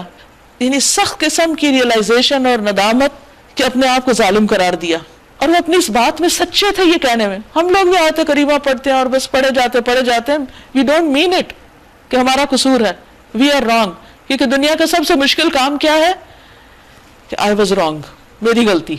یہ اعتراف بڑا مشکل ہے, لیکن جو شخص یہ مشکل مرحلہ پار کر لیتے ہیں ان کے لیے پھر آسانیاں ہی آسانیاں, ان کے لیے پھر اندھیروں سے دن نکل آتا ہے, روشنی ہو جاتی ہے, آسانیاں ہو جاتی. لیکن یہ بڑا ہی کڑوا گھونٹ ہے کہ کوئی شخص اپنی غلطی کو سمجھے اور اس کو پھر مان جائے. یہ بہت کم ہوتا ہے, لیکن جو مان جائے تو اللہ تعالیٰ فرماتے ہیں وَكَذَلِكَ نُنْجِي الْمُؤْمِنِينَ, اور اسی طرح ہم مومنوں کو بچایا کرتے ہیں. جو بھی ان جیسا اخلاق اور کردار اپنائے گا ان کے لیے یہی جزا ہے. سعد رضی اللہ عنہ کہتے ہیں ہم نبی صلی اللہ علیہ وسلم کے پاس بیٹھے تھے, آپ نے فرمایا کیا میں تمہیں ایسی دعا نہ بتاؤں کہ جب کسی رنج و الم اور آزمائش میں مبتلا شخص اس کو پڑھے تو اس کی تکلیف دور ہو جائے. کہا گیا کیوں نہیں, ضرور بتلائیے. آپ صلی اللہ علیہ وسلم نے فرمایا وہ مچھلی والے کی دعا ہے, لا الہ الا انت سبحانک انی کنت من الظالمین. وزکریا, اور زکریا علیہ السلام اذ نادا ربہ, جب اس نے اپنے رب کو پکارا, ربی اے میرے رب, لا تذرنی فردا, مجھے اکیلا نہ چھوڑ, وانت خیر الوارثین, اور تو بہترین وارث ہے. بہترین وارث تو ہی ہے, تو ہی باقی رہے گا, ہم سب تو جانے والے ہیں, لیکن تیرے کام کے لیے ایک مددگار چاہیے. بس ہم نے اس کی دعا قبول کر لی اور اسے یحییٰ عطا کیا, اور اس کی بیوی کو اس کے لیے درست کر دیا, یعنی وہ بچہ پیدا کرنے کے قابل ہو گئی. یہ سب کون تھے جن کی اتنی دعائیں سنی گئیں؟ انہم کانوا یسارعون فی الخیرات, یہ سب نیکیوں میں بہت جلدی کرنے والے تھے, نیکیوں کے لیے دوڑنے والے تھے. اب ہم اپنا حال بھی دیکھیں, اپنی خواہشات کے پیچھے تو ہر شخص دوڑ رہا ہے, لیکن نیکی کے کام میں مثلا مسجد جانا ہو, یا کسی غریب کی مدد کرنا ہو, یا کسی بھی خیر اور بھلائی کے کام کے لیے, اللہ کے دین کے لیے نکلنا ہو, تو ہمارا طریقہ کیا ہوتا ہے؟ کتنی دفعہ سوچتے ہیں, کئی کیسی تعویلیں بعض وقت کر رہے ہوتے ہیں کہ یہ کام نہ ہی کرنا پڑے. لیکن یہ لوگ ہمارے لیے بہترین نمونہ, یہ ہے صراط الذین انعمت علیہم, یہ ہے وہ لوگ جن پر اللہ نے انعام کیا, یہ ہے ان لوگوں کا راستہ. انہم کانوا یسارعون فی الخیرات, یہ سب بھلائیوں میں بہت جلدی کرتے تھے. ویدعوننا رغبا ورہبا, اور یہ ہمیں رغبت اور خوف کے ساتھ پکارتے. نیکی کے کاموں میں دوڑ دھوپ, بھاگ دوڑ, محنت, کوشش, اور ساتھ ساتھ دعائیں, امید سے بھی, رغبت کے ساتھ بھی, اور ڈر سے بھی. اور ایمان ان دو چیزوں کے بیچ میں ہوتا ہے, امید اور خوف کے بیچ میں. اچھا ہماری دعا سن لی جائے گی, کبھی کیا پتہ نہ سنی جائے, اچھا اور مانگتے ہیں, یعنی ان کا اپنے رب کے ساتھ تعلق بہت مضبوط ہوتا ہے. وَكَانُوا لَنَا خَاشِعِينَ, اور وہ ہمارے آگے خشوع کرنے والے, بہت ہمبل تھے, جھکے ہوئے تھے, دبے ہوئے تھے, ان کے اندر کسی قسم کا کوئی تکبر نہ تھا. ایسا ہی ہوتا ہے ایک نیک انسان. واللتی احسنت فرجہا فنفخنا فیہا من روحنا. مردوں کے ذکر کے بعد ایک عورت کا ذکر کیا اور اس کی خوبی بتائی. اور وہ خاتون جس نے اپنی عصمت کی حفاظت کی، ساری زندگی ان کی شادی نہیں ہوئی لیکن انہوں نے اپنی شہوانی خواہشات پر قابو پایا. اللہ اس کی تعریف کر رہا ہے کہ انہوں نے کہیں کسی قسم کی کوئی غلط حرکت نہیں کی، ان کی صفائی بیان کر رہا ہے. اور ایک عورت کی سب سے بڑی خوبی یہی ہوتی ہے کہ وہ اپنی عزت و عصمت کی حفاظت کرے. ہم نے اس کے اندر اپنی روح سے پھونکا اور اسے اور اس کے بیٹے کو دنیا بھر کے لیے نشانی بنا دیا. یہ تمہاری امت حقیقت میں ایک ہی امت ہے، یہ سب ایک ہی سلسلے کے لوگ ہیں اور میں تمہارا رب ہوں، پس تم سب میری عبادت کرو. وَتَقَطَّعُوا أَمْرَهُمْ بَيْنَهُمْ كُلٌّ إِلَيْنَا رَاجِعُونَ. مگر یہ لوگوں کی کارستانی ہے کہ انہوں نے آپس میں اپنے دین کو ٹکڑے ٹکڑے کر ڈالا، یعنی ایک اللہ کی عبادت کی بجائے، اس کے راستے پہ چلنے کی بجائے خواہشات کے پیچھے چلنے لگے، اوروں کو خدا بنا لیا، اوروں کو سینٹر آف لائف بنا لیا، اوروں کی عقیدت کے گن گانے لگے، لہذا دین ٹکڑوں میں بٹ گیا. کلن الینا راجعون. یہ سب ہماری طرف آنے والے ہیں، جنہوں نے دین میں ایسی خرابیاں پیدا کی، یہ سب ہمارے پاس آئیں گے، پھر ہم ان کو بتائیں گے کہ انہوں نے کیا کیا. فَمَن يَعْمَلْ مِنَ الصَّالِحَاتِ. تو کرنا کیا چاہیے؟ نیک کام کرنے چاہیے، اللہ کو راضی کرنے کی فکر ہونی چاہیے انسانوں سے بڑھ کر. فَمَن يَعْمَلْ مِنَ الصَّالِحَاتِ. جو نیک عمل کرے گا، نیک عمل کے لیے شرط اول اخلاص ہے. وَهُوَ مُؤْمِنٌ. اور وہ مومن بھی ہے، اللہ پر ایمان رکھتا ہے، کیونکہ ایمان کے بغیر نیک عمل قبول نہیں. فَلَا كُفْرَانَ لِسَعْيِهِ. اس کی کوشش کا انکار نہ کیا جائے گا، ناقدری نہ ہوگی. وَإِنَّا لَهُ كَاتِبُونَ. اور ہم اسے لکھ رہے ہیں، سب کچھ ریکارڈڈ ہے. اور ممکن نہیں کہ جس بستی کو ہم نے ہلاک کر دیا وہ پھر پلٹ سکے، یہاں تک کہ جب یاجوج ماجوج کھول دیے جائیں گے اور ہر بلندی سے وہ نکل پڑیں گے اور وعدہ برحق کے پورا ہونے کا وقت قریب آ جائے گا. یعنی یاجوج ماجوج کا آنا قیامت کی نشانیوں میں سے ایک ہے، جس کا ذکر متعدد احادیث میں پایا جاتا ہے. نبی صلی اللہ علیہ وسلم نے فرمایا جب یاجوج ماجوج کو کھول دیا جائے گا اور وہ لوگوں پر اس طرح خروج کریں گے، اس طرح نکلیں گے جیسے اللہ تعالیٰ نے فرمایا کہ وہ ہر بلندی سے پھسلتے ہوئے محسوس ہوں گے، یعنی سلپ کرتے ہوئے، تو وہ روئے زمین پر چھا جائیں گے اور مسلمان اپنے اپنے شہروں اور قلعوں میں سمٹ جائیں گے. اور خاص طور پر یہ بات کہ وہ بلندی سے نکل پڑیں گے، یعنی یوں لگے گا جیسے اوپر سے پھسل کے آ رہے ہیں.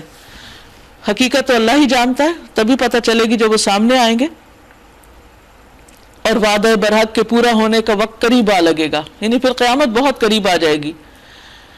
تو یکایک ان لوگوں کے دیدے پھٹے کے پھٹے رہ جائیں گے، ڈر کے مارے، خوف کے مارے. جنہوں نے کفر کیا تھا کہیں گے ہائے ہماری کم بختی، ہم اس چیز کی طرف سے غفلت میں پڑے ہوئے تھے، بلکہ ہم خطا کار تھے. جب سارے سہارے چھٹ جائیں گے تو پھر اپنی غلطیاں یاد آئیں گی. اور تمہارے وہ معبود جنہیں تم پوچھتے ہو جہنم کا ایندھن ہے، وہی تم کو جانا ہے. اگر یہ واقعی خدا ہوتے تو وہاں نہ جاتے.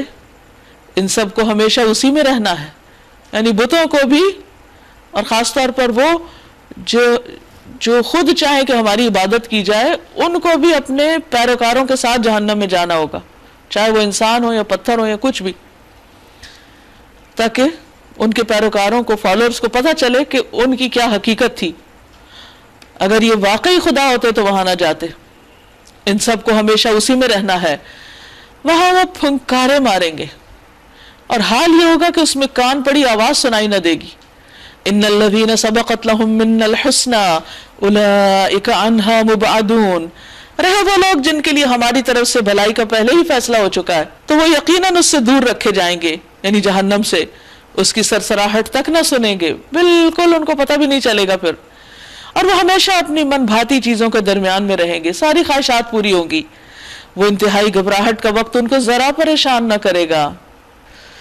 اور ملائکہ بڑھ کر ان کو ہاتھوں ہاتھ لیں گے، زبردست استقبال. یہ تمہارا وہی دن ہے جس کا تم سے وعدہ کیا جاتا تھا، کیونکہ وہ اس دن سے ڈرتے ہوئے زندگی بسر کر رہے تھے. وہ دن جب کہ آسمان کو ہم یوں لپیٹ کر رکھ دیں گے جیسے تومار میں اوراق لپیٹ دیے جاتے ہیں، رول کر دیے جاتے ہیں. جس طرح ہم نے تخلیق کی پہلے ابتدا کی تھی اسی طرح ہم پھر اس کا اعادہ کریں گے، یعنی جیسے پھیلایا تھا سب چیزوں کو واپس لپیٹ دیں گے. یہ ایک وعدہ ہے ہمارے ذمہ، اور یہ کام ہمیں بہرحال کرنا ہے. اور زبور میں ہم نصیحت کے بعد یہ لکھ چکے ہیں کہ زمین کے وارث ہمارے نیک بندے ہوں گے. اس میں ایک بڑی خبر ہے عبادت گزار لوگوں کے لیے. پیغمبروں کے حالات ہم دیکھتے ہیں کہ ہر قسم کے پیغمبر دنیا میں آئے, ان کو طرح طرح کی نعمتیں بھی ملی, جیسے داؤد اور سلیمان علیہ السلام کا ذکر خاص طور پر یہاں آیا. اور یہاں پر زبور کا ذکر ہے کہ اس میں ہم نے یہ لکھا ہوا ہے کہ دنیا ایسا نہیں کہ جو عبادت کرے اسے چھن جاتی, ان کے لیے بھی ہے, کیونکہ اللہ نے ان نعمتوں کو بندوں کے لیے, اپنے مومن بندوں کے لیے حرام نہیں کیا. لیکن اصل بات ہے کہ آخرت کی ہمیشہ ہمیشہ کی زندگی ان کے حق میں بہتر ہے جو واقعی وفادار ہیں اپنے رب کے. اے محمد صلی اللہ علیہ وسلم, ہم نے جو تمہیں بھیجا تو یہ دراصل دنیا والوں کے حق میں ہماری رحمت تھی. وما ارسلناک الا رحمت للعالمین. ابو ہریرہ رضی اللہ عنہ سے روایت ہے کہ آپ سے عرض کیا گیا, اے اللہ کے رسول صلی اللہ علیہ وسلم, مشرکین کے خلاف بد دعا فرمائیے. آپ نے فرمایا, مجھے لعنت کرنے والا بنا کر نہیں بھیجا گیا بلکہ مجھے تو رحمت بنا کر بھیجا گیا ہے. ان سے کہیے میرے پاس جو وحی آتی ہے وہ یہ ہے کہ تمہارا خدا صرف ایک خدا ہے, توحید کی دعوت ہے. پھر کیا تم سر اطاعت جھکاتے ہو؟ اگر وہ منہ پھیرے تو کہہ دیجئے میں نے علل اعلان تم کو خبردار کر دیا. اب یہ میں نہیں جانتا کہ وہ چیز جس کا تم سے وعدہ کیا جا رہا ہے قریب ہے یا دور. اللہ وہ باتیں بھی جانتا ہے جو بلند آواز سے کہی جاتی ہیں, اور وہ بھی جو تم چھپا کر کرتے ہو, ساتھ پردوں میں کرتے ہو, وہ بھی دیکھتا ہے. میں تو یہ سمجھتا ہوں کہ شاید یہ دیر تمہارے لیے ایک فتنہ ہے اور تمہیں ایک خاص وقت تک کے لیے مزے کرنے کا موقع دیا جا رہا ہے. قال رب احکم بالحق. آخر کا رسول نے کہا, میرے رب حق کے ساتھ فیصلہ کر دے. وربنا الرحمن المستعان علی ما تصفون. اور لوگوں تم جو باتیں بناتے ہو ان کے مقابلے میں ہمارا رب رحمان ہی ہمارے لیے مدد کا سہارا ہے. سورۃ الحج. بسم اللہ الرحمن الرحیم. شروع اللہ کے نام سے جو بے انتہا مہربان نہایت رحم فرمانے والا ہے. یا ایھا الناس, اے لوگو, اتقوا ربکم, اپنے رب سے ڈرو. ان زلزلۃ الساعۃ شیء عظیم. حقیقت یہ ہے کہ قیامت کا زلزلہ بڑی ہولناک چیز ہے, کیونکہ وہ ایسا زلزلہ ہوگا اس وقت تک ختم نہ ہوگا جب تک ہر چیز ختم نہ ہو جائے. جس دن انسانوں کے دل کانپ رہے ہوں گے, نگاہیں خوف زدہ ہوں گی, زمین جھنجھوڑ ڈالی جائے گی, پہاڑ ریزہ ریزہ ہو کر غبار بن جائیں گے, بچے بوڑھے نظر آئیں گے خوف کے مارے. وہ دن بہت سخت دن ہوگا, اس سے ڈرنے کے لیے کہا جا رہا ہے. جس روز تم اسے دیکھو گے حال یہ ہوگا کہ ہر دودھ پلانے والی اپنے دودھ پیتے بچے سے غافل ہو جائے گی. یعنی ماں جو کسی حال میں بچوں سے غافل نہیں ہوتی, اس دن اسے بھی پتہ نہیں چلے گا, وہ بھی بھول جائے گی. ہر حاملہ کا حمل گر جائے گا. اب دنیا ہی ختم ہو رہی تو مزید بچوں کی کیا پیدائش. اور لوگ تم کو مدہوش نظر آئیں گے کہ ان کو جیسے ہوش ہی نہیں, حالانکہ وہ نشے میں نہیں ہوں گے, بلکہ اللہ کا عذاب ہی کچھ ایسا سخت ہوگا. وَمِنَ النَّاسِ مَن يُجَادِلُ فِي اللَّهِ بِغَيْرِ علم. یعنی حیرت کی بات ہے کہ جب ایک ایسا دن پیش آنے والا ہے اور انسانوں کو یہ سب کچھ دیکھنا ہوگا, اس کے باوجود کچھ لوگ بغیر علم سے, بغیر کچھ سیکھے, بغیر کچھ جانے یا جان کے بھی انجان بن کے اللہ کے بارے میں جھگڑے کرتے ہیں. اللہ تعالیٰ کا حقیقی مقام نہیں پہچانتے, اس کی باتوں کی قدر نہیں کرتے. بعض لوگ ایسے ہیں جو علم کے بغیر اللہ کے بارے میں بحثیں کرتے ہیں اور ہر شیطان سرکش کی پیروی کرنے لگتے ہیں. حالانکہ اس کے نصیب میں تو یہ لکھا ہے کہ جو اس کو دوست بنائے گا وہ اسے گمراہ کر کے چھوڑے گا اور عذاب جہنم کا راستہ دکھائے گا. لوگو, اگر تمہیں زندگی کے بعد موت کے بارے میں کچھ شک ہے تو تمہیں معلوم ہو کہ ہم نے تم کو مٹی سے پیدا کیا, پھر نطفے سے, پھر خون کے لوتڑے سے, پھر گوشت کی بوٹی سے جو شکل والی بھی ہوتی ہے اور بغیر شکل کے بھی. انسان کی تخلیق کے مراحل کا ذکر کیا جا رہا ہے. یہ ہم اس لیے بتا رہے ہیں تاکہ تم پر حقیقت واضح کر دیں. ہم جس نطفے کو چاہتے ہیں خاص وقت تک رحموں میں ٹھہرائے رکھتے ہیں, پھر تم کو ایک بچے کی صورت میں نکال لاتے ہیں, پھر تمہیں پرورش کرتے ہیں یہاں تک کہ تم اپنی پوری جوانی کو پہنچو. اور تم میں سے کوئی پہلے ہی واپس بلا لیا جاتا ہے, نہیں بچپن میں ہی فوت ہو جاتا ہے, اور کوئی بدترین عمر کی طرف پھیر دیا جاتا ہے, نہیں بہت ہی بوڑھا ہو جاتا ہے, تاکہ سب کچھ جاننے کے بعد پھر کچھ نہ جانے. یہ ہے انسان کے علم کا حال کہ انسان آہستہ آہستہ اپنی ساری طاقتیں اس طرح کھو دیتا ہے کہ گویا وہ کسی چیز کا کبھی مالک تھا ہی نہیں, اور حقیقت میں حقیقی مالک تو اللہ ہی ہے. بندوں کے پاس تو جو کچھ بھی ہے، چاہے علم ہے، حکمت ہے، وہ وقتی طور پر امتحان کے لیے دی گئی ہے. اور تم دیکھتے ہو کہ زمین سوکھی پڑی ہے، خشک، پھر جہاں ہم نے اس پر میਂہ برسایا یکایک وہ پھبک اٹھی، پھول گئی، اور اس نے ہر قسم کی خوش منظر نباتات اگانی شروع کر دیں. یہ سب کچھ اس وجہ سے ہے کہ اللہ ہی حق ہے. یعنی ان دو مثالوں سے جو بات سمجھائی جا رہی ہے وہ یہ کہ اللہ کی باتیں سچی ہیں. کون سی؟ کہ قیامت آئے گی. جیسے اللہ ماں کے پیٹ سے بچہ برآمد کر لیتا ہے تو زمین سے بھی ایسے برآمد کر لے گا. جس طرح نباتات زمین سے اگ آتی ہے ایسے ہی اللہ تعالیٰ انسانوں کو بھی دوبارہ اگا دے گا. وَمِنَ النَّاسِ مَن يُجَادِلُ فِي اللَّهِ بِغَيْرِ عِلْمٍ. بعض اور لوگ ایسے ہیں جو کسی علم اور ہدایت اور روشنی بخشنے والی کتاب کے بغیر گردن اکڑائے ہوئے ہیں، خدا کے بارے میں جھگڑتے ہیں تاکہ لوگوں کو خدا سے بھٹکا دیں، یعنی اللہ کے فیصلوں پر اعتراض کرتے ہیں. ایسے شخص کے لیے دنیا میں رسوائی ہے اور قیامت کے روز اس کو ہم آگ کے عذاب کا مزہ چکھائیں گے. یہ ہے تیرا وہ مستقبل جو تیرے اپنے ہاتھوں نے تیرے لیے تیار کیا، ورنہ اللہ اپنے بندوں پر ظلم کرنے والا نہیں.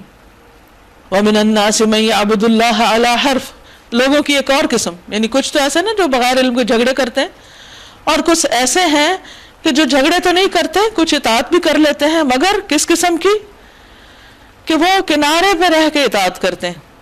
یعنی منافقوں کی طرف اشارہ ہے.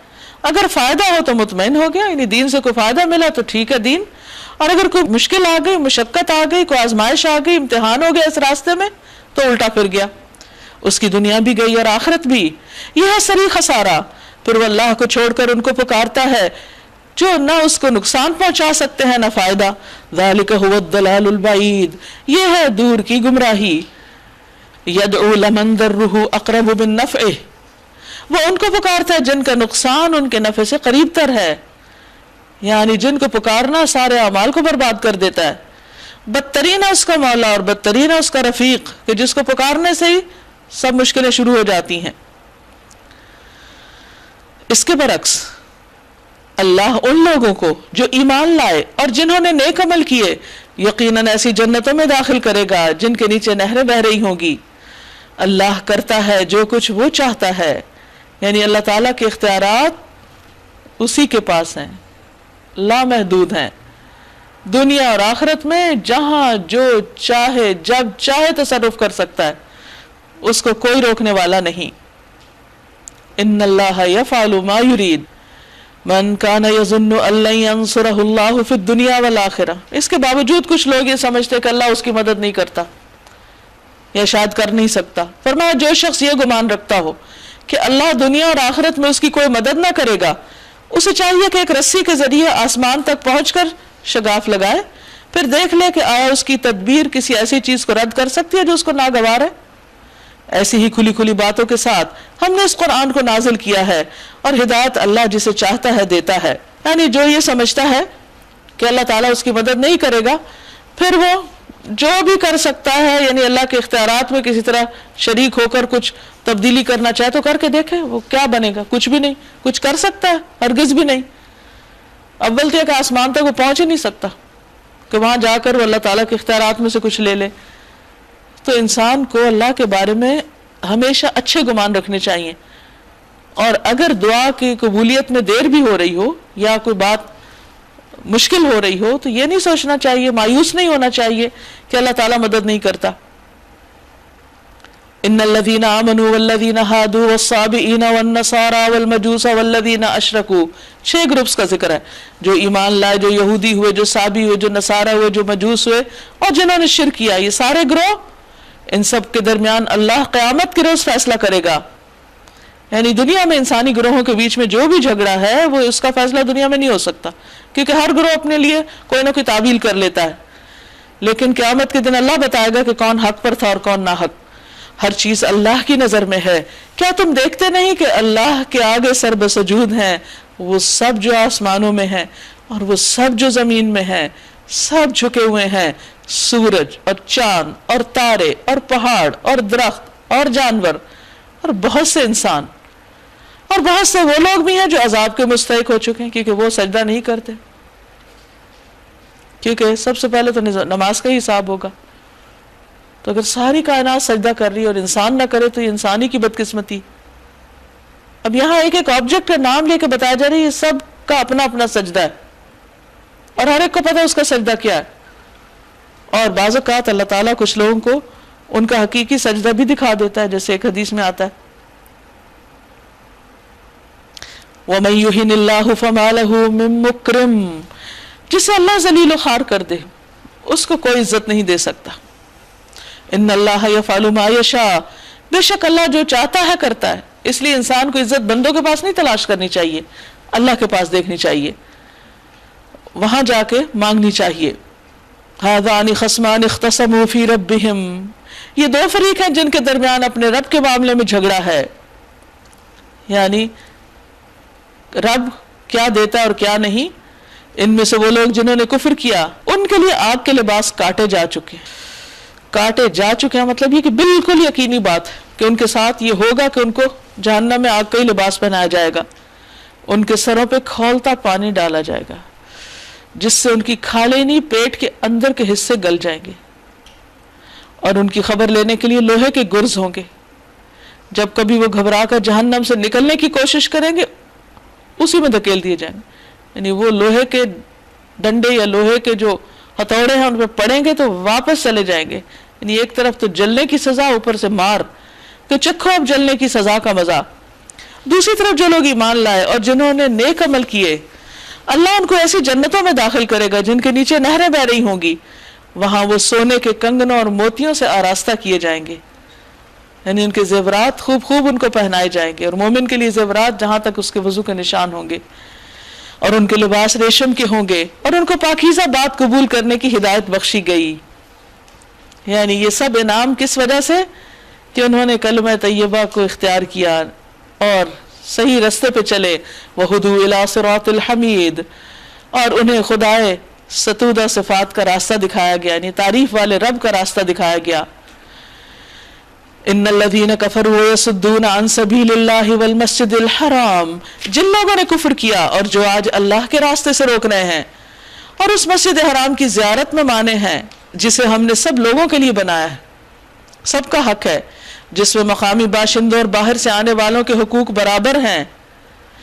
ان کی روش یقینا سزا کی مستحق ہے. یعنی اگر اللہ کا گھر وہ بندوں پہ بند کرے اور اس مسجد حرام میں جو بھی راستے سے ہٹ کر ظلم کا طریقہ اختیار کرے گا اسے ہم دردناک عذاب کا مزہ چکھائیں گے. یاد کرو وہ وقت جبکہ ہم نے ابراہیم علیہ السلام کے لیے اس گھر خانہ کعبہ کی جگہ تجویز کی تھی اس ہدایت کے ساتھ کہ میرے ساتھ کسی چیز کو شریک نہ کرو اور میرے گھر کو طواف کرنے والوں اور قیام، رکوع اور سجود کرنے والوں کے لیے پاک رکھو. ابو سہلہ صاحب بن خلاد سے روایت ہے کہ ایک شخص نے ایک قوم کی امامت کی، یعنی ان کا امام بنا. اس نے قبلہ کی طرف تھوکا. رسول اللہ صلی اللہ علیہ وسلم اس کی طرف دیکھ رہے تھے. جب وہ نماز سے فارغ ہو گیا تو آپ نے لوگوں سے فرمایا آئندہ وہ تمہیں امامت نہ کرائے. یعنی امام کے کچھ مطلوبہ اخلاق ہوتے ہیں، کچھ مینرز ہوتے ہیں، کیونکہ سب لوگ اس کو دیکھ کر اسے فالو کر رہے ہوتے ہیں. اگر وہ کوئی ایسا کام کرے گا تو مقتدی بھی وہی کچھ کریں گے. اور لوگوں کو حج کے لیے اذن عام دے دو. اب اللہ کے گھر کو پاک اور صاف رکھنا بہت بڑی سعادت کی بات ہے. وہاں نہ تھوکنا چاہیے، نہ کوڑا پھینکنا چاہیے اور نہ ہی کسی اور قسم کی کوئی گندگی پھیلانی چاہیے. فضول فالتو باتوں سے بھی پرہیز کرنا چاہیے. اور لوگوں کو حج کے لیے اذن عام دے دو کہ وہ تمہارے پاس ہر دور دراز مقام سے پیدل اور اونٹوں پر سوار ہو کر آئیں تاکہ وہ فائدے دیکھیں جو ان کے لیے یہاں رکھے گئے، روحانی فائدے اور جسمانی فائدے اور دینی اور اخلاقی اور اجتماعی بے شمار قسم کے فائدے. بہت کچھ سیکھنے کو، دین اور دنیا سیکھنے کو اور کمانے کو اور مختلف طرح سے ایک دوسرے کی ضروریات پوری کرنے کا جو موقع ہوتا ہے وہاں وہ دنیا میں کہیں اور نہیں ہوتا. اتنی ورائٹی کے ساتھ صرف انسان اگر لوگوں کو دیکھتا ہی چلا جائے تو اس سے بھی اللہ کی بہت ساری قدرتیں سامنے آتی. پھر ان کی زبانیں فرق، ان کا کھانا پینا فرق، ان کے رہن سہن کے طریقے فرق، اور پھر وہ سارے ایک وقت میں آ کے ایک رب کے سامنے جھک جاتے ہیں. بے شمار فائدے ہیں. اللہ تعالیٰ فرماتے ہیں کہ یہ حج اس لیے فرض کیا گیا کہ اپنے گھروں سے نکل کر آؤ اور آ کے دیکھو کہ اللہ نے کیا کچھ بنایا ہوا ہے. اور پھر صرف کچھ سیر و تفریح نہیں، اس کے ساتھ ساتھ عبادت بھی ہے جس سے انسان کا تزکیہ بھی ہوتا ہے. اور حج یا عمرے پر جانے کا ایک مقصد یہ بھی ہونا چاہیے کہ اللہ نے جو منافع اس سفر میں رکھے ہیں ان پر غور کیا جائے اور اللہ تعالیٰ کو اور زیادہ پہچانا جائے، اللہ کی محبت میں اضافہ ہو، اور چند مقرر دنوں میں ان جانوروں پر اللہ کا نام لیں جو اس نے انہیں بخشے ہیں، یعنی مویشی جانوروں پر اونٹ، گائے، بھیڑ، بکری وغیرہ کو ذبح کریں، فَكُلُوا مِنْهَا، خود بھی اس سے کھائیں اور تنگ دست محتاج کو بھی دیں، یہ ہے اعتدال۔ ثُمَّ لْيَقْضُوا تَفَثَهُمْ، پھر اپنا میل کچیل دور کریں، یعنی حج کے دنوں میں جب احرام کی حالت میں حجامت نہیں ہوتی اور باقی چیزوں میں مشغولیت کی وجہ سے پوری طرح انسان صاف نہیں رہ سکتا، تو مناسک حج پورے کرنے کے بعد پھر انسان اپنی میل کچیل سب دور کرے اور اپنی نظریں پوری کریں جو اس موقع کے لیے کسی نے مانی ہو، اور اس قدیم گھر کا طواف کریں، یہ سب سے بہترین نیکی ہے وہاں جا کے کرنے کی۔ یہ تھا تعمیر کعبہ کا مقصد، اور جو کوئی اللہ کی قائم کردہ حرمتوں کا احترام کرے تو یہ اس کے رب کے نزدیک خود اسی کے لیے بہتر ہے، اور تمہارے لیے مویشی جانور حلال کیے گئے ہیں ماں سوائے ان چیزوں کے جو ہم تمہیں بتا چکے، پیچھے پڑھی جا چکی۔ پس بتوں کی گندگی سے بچو، بتوں کی گندگی کیونکہ وہ نجاست سے بھرے ہوئے ہیں، ایسے ہی ان سے نفرت کرو جیسے گندگی سے انسان کرتا ہے، کیونکہ وہ انسان کے عقیدے میں، اخلاق میں بگاڑ پیدا کر دیتے ہیں۔ جھوٹی باتوں سے پرہیز کرو، سب سے بڑا جھوٹ تو شرک ہے، اور اس کے علاوہ بھی ہر حال میں انسان غلط گواہی سے اور جھوٹ سے بچے، کیونکہ مومن اور جھوٹ دو مختلف چیزیں، مومن جھوٹا نہیں ہوتا۔ حنفاء للہ غیر مشرکین بہ، یکسو ہو کر اللہ کے بندے بنو اور اس کے ساتھ کسی کو شریک نہ کرو، اور جو کوئی اللہ کے ساتھ شرک کرے تو گویا وہ آسمان سے گر گیا، اب یا تو اسے پرندے اچک لے جائیں گے یا ہوا اس کو ایسی جگہ لے جائے گی، ایسی جگہ لے جا کے پھینک دے گی جہاں اس کے چیتڑے اڑ جائیں گے۔ یہ ہے اصل معاملہ، اسے سمجھو، اور جو اللہ کے مقرر کردہ شاعر کا احترام کرے تو یہ دلوں کے تقویٰ سے ہے۔ تمہیں ایک وقت مقرر تک ان ہدی کے جانوروں سے فائدہ اٹھانے کا حق ہے، یعنی جن کو ذبح کرنا ہے اللہ کے لیے اس پہ سواری کر سکتے ہو، ان کا دودھ بھی پی سکتے ہو، پھر ان کے قربان کرنے کی جگہ اسی قدیم گھر کے پاس ہے۔ ہر امت کے لیے ہم نے قربانی کا ایک قاعدہ مقرر کر دیا ہے، یعنی قربانی کوئی نئی رسم نہیں ہے یا مال کے ضائع کرنے کا طریقہ نہیں ہے یا اس کا ذریعہ نہیں ہے، بلکہ یہ تو ابتدا سے ہی چلی آ رہی ہے۔ حابیل اور قابیل دو بھائیوں کا جو قربانی کا قصہ ہے وہ قرآن مجید میں بیان کیا گیا، تو فرام ارلی ٹائمنگز یہ سب سلسلہ چل رہا ہے، تاکہ اس امت کے لوگ ان جانوروں پر اللہ کا نام لے جو اس نے ان کو بخشے ہیں۔ ان مختلف طریقوں کے اندر مقصد ایک ہی ہے، بس تمہارا خدا ایک ہی خدا ہے، تم اسی کے مطیع فرما بنو، اور اے نبی صلی اللہ علیہ وسلم بشارت دے دیجئے عاجزانہ روش اختیار کرنے والوں کو، مخبتین کو، جو اللہ کے آگے جھکے رہتے ہیں، جو بندوں کے مقابلے میں عاجزی اختیار کرتے ہیں۔ الذین اذا ذکر اللہ وجلت قلوبہم، کیسے ہیں وہ مومن کہ ان کے سامنے جب اللہ کا نام لیا جاتا ہے، اللہ کا ذکر کیا جاتا ہے تو ان کے دل کانپ اٹھتے ہیں، یعنی اللہ کی باتیں وہ نان سیریس ہو کر نہیں سنتے۔ والصابرین علی ما اصابہم، اتنے کمپوزڈ کہ جب کوئی تکلیف آتی ہے تو اس پر وہ صبر کرنے والے ہوتے ہیں۔ والمقیم الصلاۃ، اور نماز قائم کرتے ہیں۔ ومما رزقناہم ینفقون، اور اس میں سے جو ہم نے ان کو رزق دیا وہ خرچ کرتے ہیں۔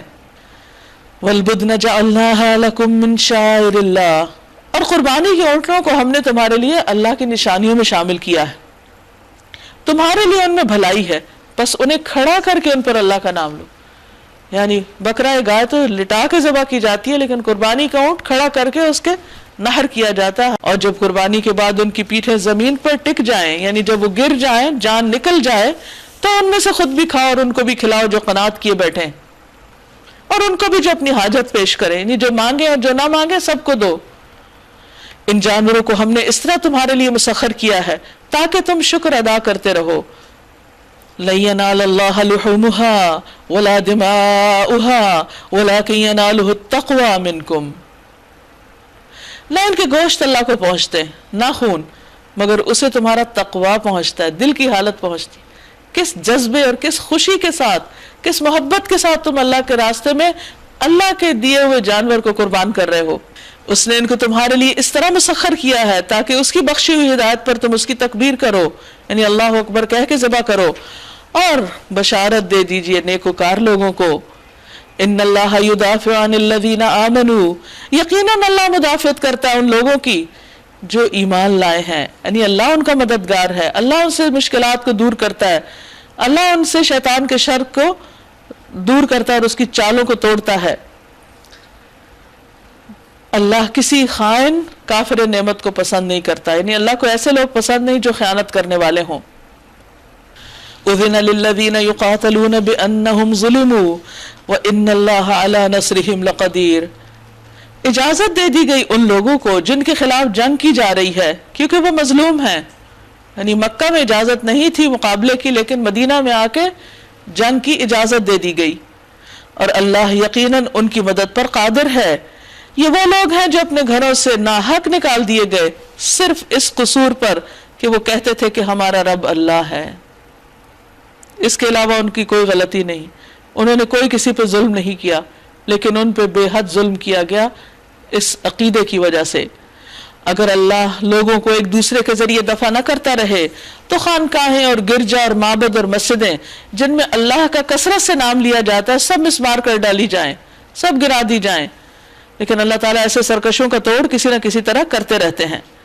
اللہ ضرور ان لوگوں کی مدد کرے گا جو اس کی مدد کریں گے۔ اب اللہ کو تو ہماری مدد نہیں چاہیے، تو مراد اس سے کیا ہے؟ اللہ کے دین کی خدمت، اللہ کے دین کا دفاع جو ہمارے حصے میں ہے۔ اللہ تو اپنا دفاع ہر طرح کر سکتا ہے، لیکن کچھ کام اس نے ہمیں کہے ہیں کہ ہم اپنی محبت کا اظہار اور اپنی غیرت کا اظہار کریں، اور جو ایسا کریں گے چاہے ان پر طرح طرح کی باتیں بھی کیوں نہ کی جائیں، اللہ تعالیٰ ان کو رسوا نہیں ہونے دے گا، ان کی مدد ضرور کرے گا۔ ان اللہ لقوی عزیز، بے شک اللہ بڑا طاقتور زبردست ہے۔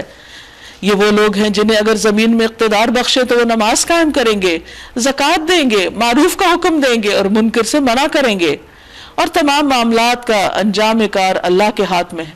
یعنی اللہ کی مدد کرنے والوں کی صفات کیا ہے؟ سب سے پہلے نماز قائم کریں گے، یعنی اللہ سے تعلق مضبوط، پھر زکوٰۃ دیں گے، اللہ کی راہ میں مال خرچ کرنا، نیکی کا حکم دیں گے، برائی سے روکیں گے۔ تو جو یہ کام کریں وہ دراصل اللہ کے دین کے مددگار ہیں، اور سارے معاملات آخرکار اللہ کے ہاتھ، اللہ کے سامنے پہنچتے ہیں، اسی کے اختیار اور اسی کے کنٹرول میں۔ اے نبی صلی اللہ علیہ وسلم، اگر یہ لوگ تمہیں جھٹلاتے ہیں تو ان سے پہلے قوم نوح اور عاد اور سمود اور قوم ابراہیم اور قوم لوط اور اہل مدین بھی جھٹلا چکے، یعنی قوم شعیب، اور موسیٰ علیہ السلام بھی جھٹلائے گئے۔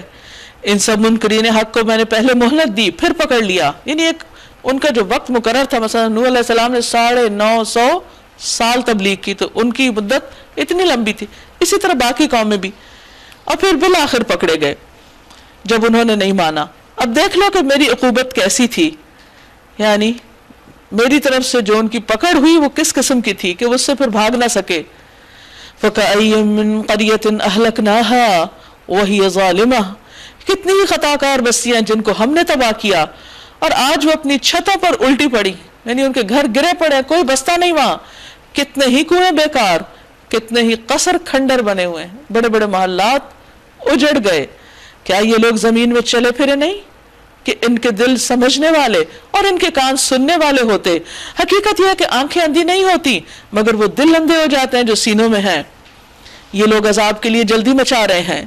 اللہ ہرگز اپنے وعدے کے خلاف نہ کرے گا، مگر تیرے رب کے ہاں ایک دن تمہارے شمار کے 1000 برس کے برابر ہوا کرتا ہے۔ یعنی اللہ سبحانہ وتعالی ہر کام کر سکتا ہے، صرف یہ کہ اس نے اپنا ایک وقت مقرر کر رکھا ہے، ٹائم ٹیبل ہے اس کا ایک۔ کتنی ہی بستیاں ہیں جو ظالم تھیں، میں نے پہلے ان کو مہلت دی پھر پکڑا، یعنی ان کا ٹائم ختم ہوا تو ان کی پکڑ ہوئی، اور سب کو واپس تو میرے ہی پاس آنا ہے۔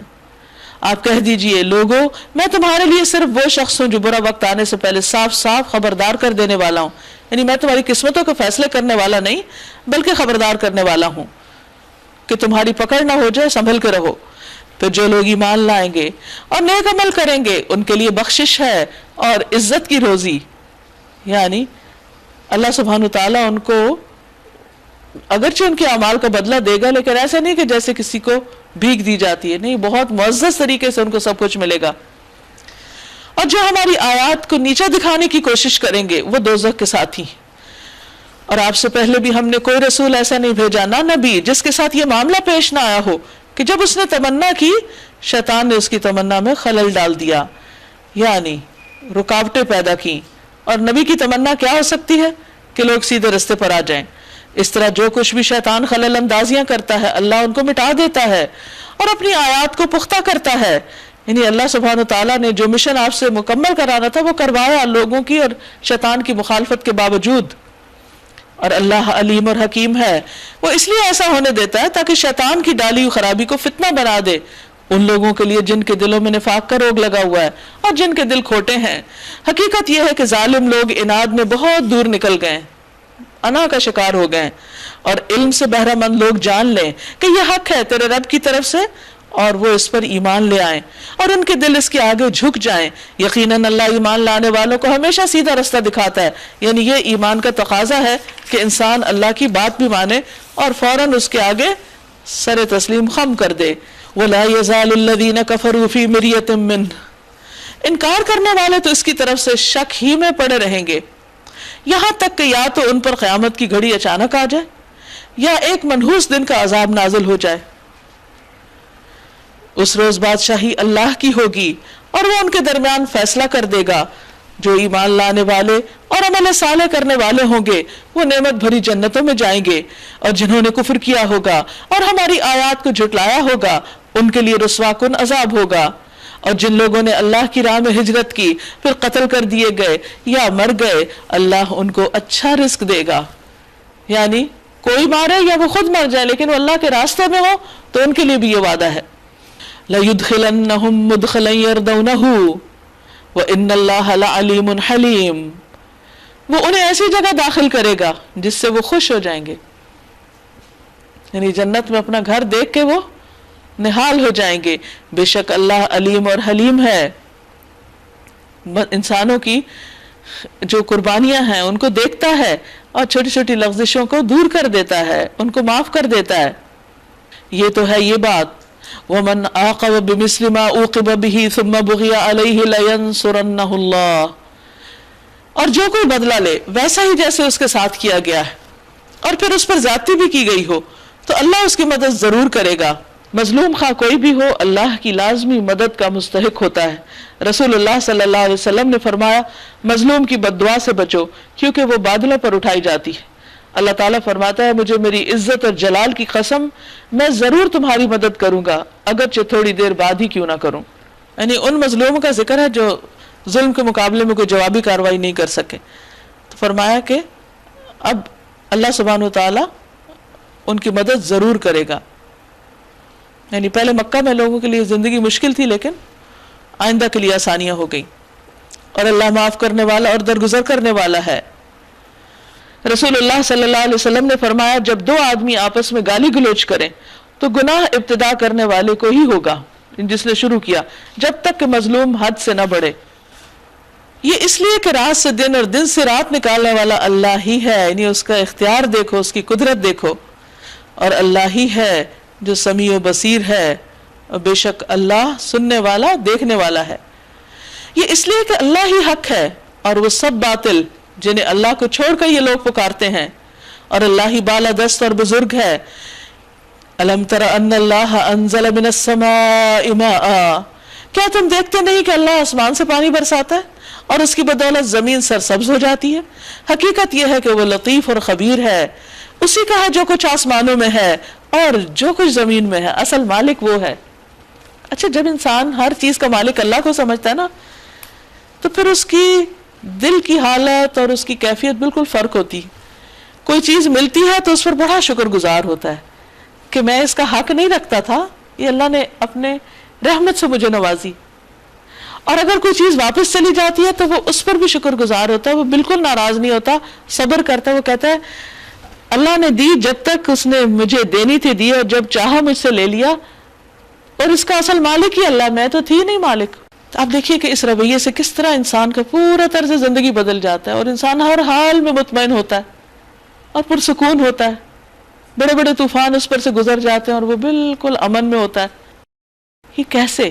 جیسے ہم دیکھتے ہیں کہ ام سلیم کا واقعہ آتا ہے کہ کس طرح ان کا بچہ بیمار تھا اور ان کے شوہر کو سفر پہ جانا تھا تو وہ چلے گئے. جب واپس آئے تو بچہ فوت ہو چکا تھا. باپ نے پوچھا بیوی سے بچے کا کیا حال ہے؟ کہا پہلے سے بہت بہتر ہے، حالانکہ بچہ فوت ہو چکا تھا. انہوں نے بتایا ہی نہیں. کہا اچھا آپ آرام کریں، کھانا کھائیں، ان کا سارا خیال رکھا. اور اس کے بعد ایک سوال کیا کہ آپ یہ بتائیے کہ اگر کوئی آپ کے پاس اپنی امانت رکھے اور پھر کسی دن وہ لینے آ جائے تو آپ برا منائیں گے؟ ان کا نہیں، وہ جس کی چیز ہے وہ واپس لے جائے، مجھے تو اس سے خوشی ہوگی. کہا دیکھو اسی طرح تمہارا بچہ اللہ کی امانت تھا تمہارے پاس، اس نے جب تک چاہا تمہارے پاس رکھا، جب چاہا واپس لے لیا، تب اس میں ناراض ہونے کی تو کوئی بات نہیں. تو اس پر وہ خوش ہو گئے. تو آپ دیکھیے کہ رنج و غم تو زندگی میں آتے ہیں، لیکن یہ ہماری سوچ ہوتی ہے کہ ہم ان کو کس طرح ڈیل کرتے ہیں، ان کو کس طرح مینج کرتے ہیں. اگر ہماری سوچ یہ ہو کہ جو کچھ بھی ہے، چاہے اولاد ہے، چاہے مال ہے، کوئی بھی نعمت ہے، حتیٰ کہ اپنی جان کے اندر بھی، ان پہ ہمارا حق کوئی بھی نہیں ہے، ہم نے کہیں سے کمائی نہیں ہے. یہ وقتی طور پہ جو اسباب کے ذریعے ہمیں حاصل ہوتے ہیں ہم سمجھتے ہیں یہ تو ہماری محنت تھی اور اس لیے ہمارا حق تھا. حق کوئی نہیں ہے، اللہ دیتا ہے. کئی لوگ محنت کرتے ہیں ان کو تو نہیں ملتا. اگر ہمیں کوئی چیز مل گئی تو اللہ کا شکر ہے. اب اگر کسی دن اللہ وہ چیز لینا چاہتا ہے تو بھی اس پر بندہ مومن اللہ کی رضا پہ راضی ہو جاتا ہے. وہ کہتا ہے یہ تو اللہ تیری تھی، اسی لیے تو ہم پڑھتے ہیں انا للہ و انا الیہ راجعون. بے شک ہم اللہ کے لیے اور اسی کی طرف واپس جانے والے. چیزیں چلی گئی، بچے چلے گئے، کوئی چلا گیا، ہم نے بھی تو جانا ہے. اور اس طرح وہ انسان اپنی زندگی کو ہلاک نہیں کرتا، کیونکہ بندے کے پاس ایک ایک دن بڑا قیمتی ہے. وہ اللہ کی عبادت کرے، ذکر کرے، بندوں کی خدمت کرے، اچھے اچھے کام کرے اور اپنے آپ کو سٹیبل رکھے. تو یہ اللہ کا بڑا کرم ہے کہ وہ اپنے بندوں کے ساتھ اس نے ایسی رحمت کی کہ ان کو ہدایت جیسی نعمت عطا کی. پھر فرمایا کیا تم دیکھتے نہیں ہو کہ اس نے وہ سب کچھ تمہارے لیے مسخر کر رکھا ہے جو زمین میں ہے. اسی نے کشتی کو قاعدے کا پابند بنایا کہ وہ اس کے حکم سے سمندر میں چلتی ہے. وہی آسمان کو اس طرح تھامے ہوئے کہ اس کے اذن کے بغیر وہ زمین پہ گر نہیں سکتا. پورا آسمان بالا جو ہے اور اس میں جو ستارے سیارے، سب کو کنٹرول کرنے والا، تھامنے والا اللہ ہے، ورنہ ہر چیز نیچے آئی پڑی ہوتی. واقعہ یہ ہے کہ اللہ لوگوں کے حق میں بڑا شفیق اور رحیم ہے. وہی ہے جس نے تمہیں زندگی بخشی، وہی تم کو موت دیتا ہے، وہی پھر تم کو زندہ کرے گا. سچ یہ ہے کہ انسان بڑا ہی منکر حق ہے. یعنی یہ سب کچھ دیکھتے ہوئے پھر انکار کر جاتا ہے.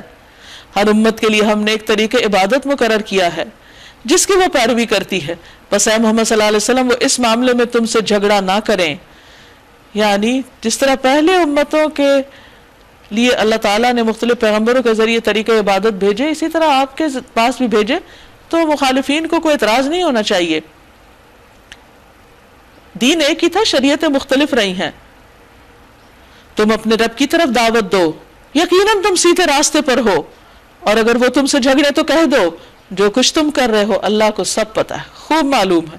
اللہ قیامت کے روز تمہارے درمیان ان سب باتوں کا فیصلہ کر دے گا جن میں تم اختلاف کرتے رہے ہو. کیا تم نہیں جانتے کہ آسمان و زمین کی ہر چیز اللہ کے علم میں ہے؟ تمہیں نہیں معلوم؟ ہر چیز کا مالک وہی ہے، سب کچھ ایک کتاب میں درج ہے. اللہ کے لیے کچھ بھی مشکل نہیں. یہ لوگ اللہ کو چھوڑ کر ان کی عبادت کر رہے ہیں جن کے لیے نہ تو اس نے کوئی سند نازل کی اور نہ یہ خود ان کے بارے میں کوئی علم رکھتے ہیں. ان ظالموں کے لیے کوئی مددگار نہیں. اور جب ان کو ہماری صاف صاف آیات سنائی جاتی ہیں تو تم دیکھتے ہو کہ منکرین حق کے چہرے بگڑنے لگتے ہیں. ایسا محسوس ہوتا ہے کہ وہ ابھی ان لوگوں پہ ٹوٹ پڑیں گے جو انہیں ہماری آیات سناتے ہیں، کیونکہ وہ ان کی خواہشات کے خلاف جاتی ہیں. ان سے کہیے میں بتاؤں تمہیں کہ اس سے بدتر کیا چیز ہے؟ یعنی کلام الہی کو سن کے جو تم غصے میں آتے ہو، جو جلن تمہیں ہوتی ہے، اس سے زیادہ بری چیز کیا ہے جس سے تمہیں سابقہ پیش آنے والا ہے؟ آگ، بدترین چیز. اللہ نے اسی کا وعدہ ان لوگوں کے حق میں کر رکھا ہے جو قبول حق سے انکار کریں، اور وہ بہت ہی برا ٹھکانہ ہے. لوگوں ایک مثال دی جاتی ہے، غور سے سنو. جن معبودوں کو تم خدا کو چھوڑ کے پکارتے ہو وہ سب مل کر ایک مکھی بھی پیدا کرنا چاہیں نہیں کر سکتے، بلکہ اگر مکھی ان سے کوئی چیز چھین لے جائے، مثلا ان کے کھانے پہ بیٹھ کے کچھ لے جائے، اسے چھڑا بھی نہیں سکتے.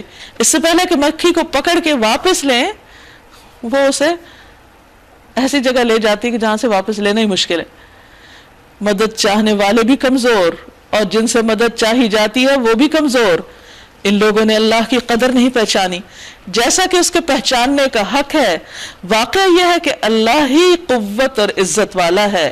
اللہ یستفی من الملائکۃ رسلا ومن الناس. حقیقت یہ ہے کہ اللہ ملائکہ میں سے بھی پیغام رساں منتخب کرتا ہے اور انسانوں میں سے بھی، یعنی جو اللہ کا پیغام بندوں تک لاتے ہیں. وہ سمیع اور بصیر ہے، جو کچھ ان کے سامنے ہے اسے بھی وہ جانتا ہے، جو کچھ ان سے چھپا ہوا اس سے بھی وہ واقف ہے، اور سارے معاملات اسی کی طرف رجوع ہوتے ہیں.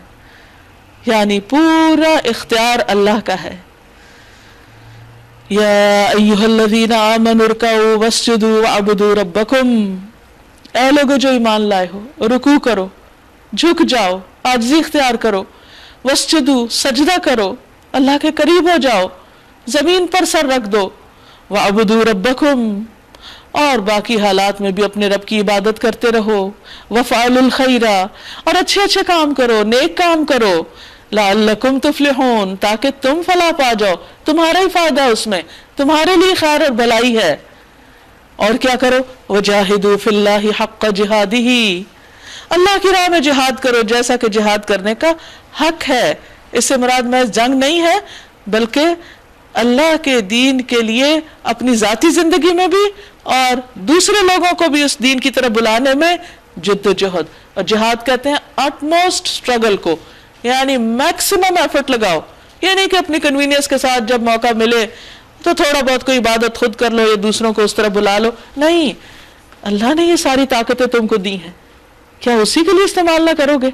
لہذا حق ادا کرو، حق جہادہ هو اجتباکم، اس نے تمہیں اپنے کام کے لیے چنا ہے. اس سے بڑی کوئی سعادت ہے؟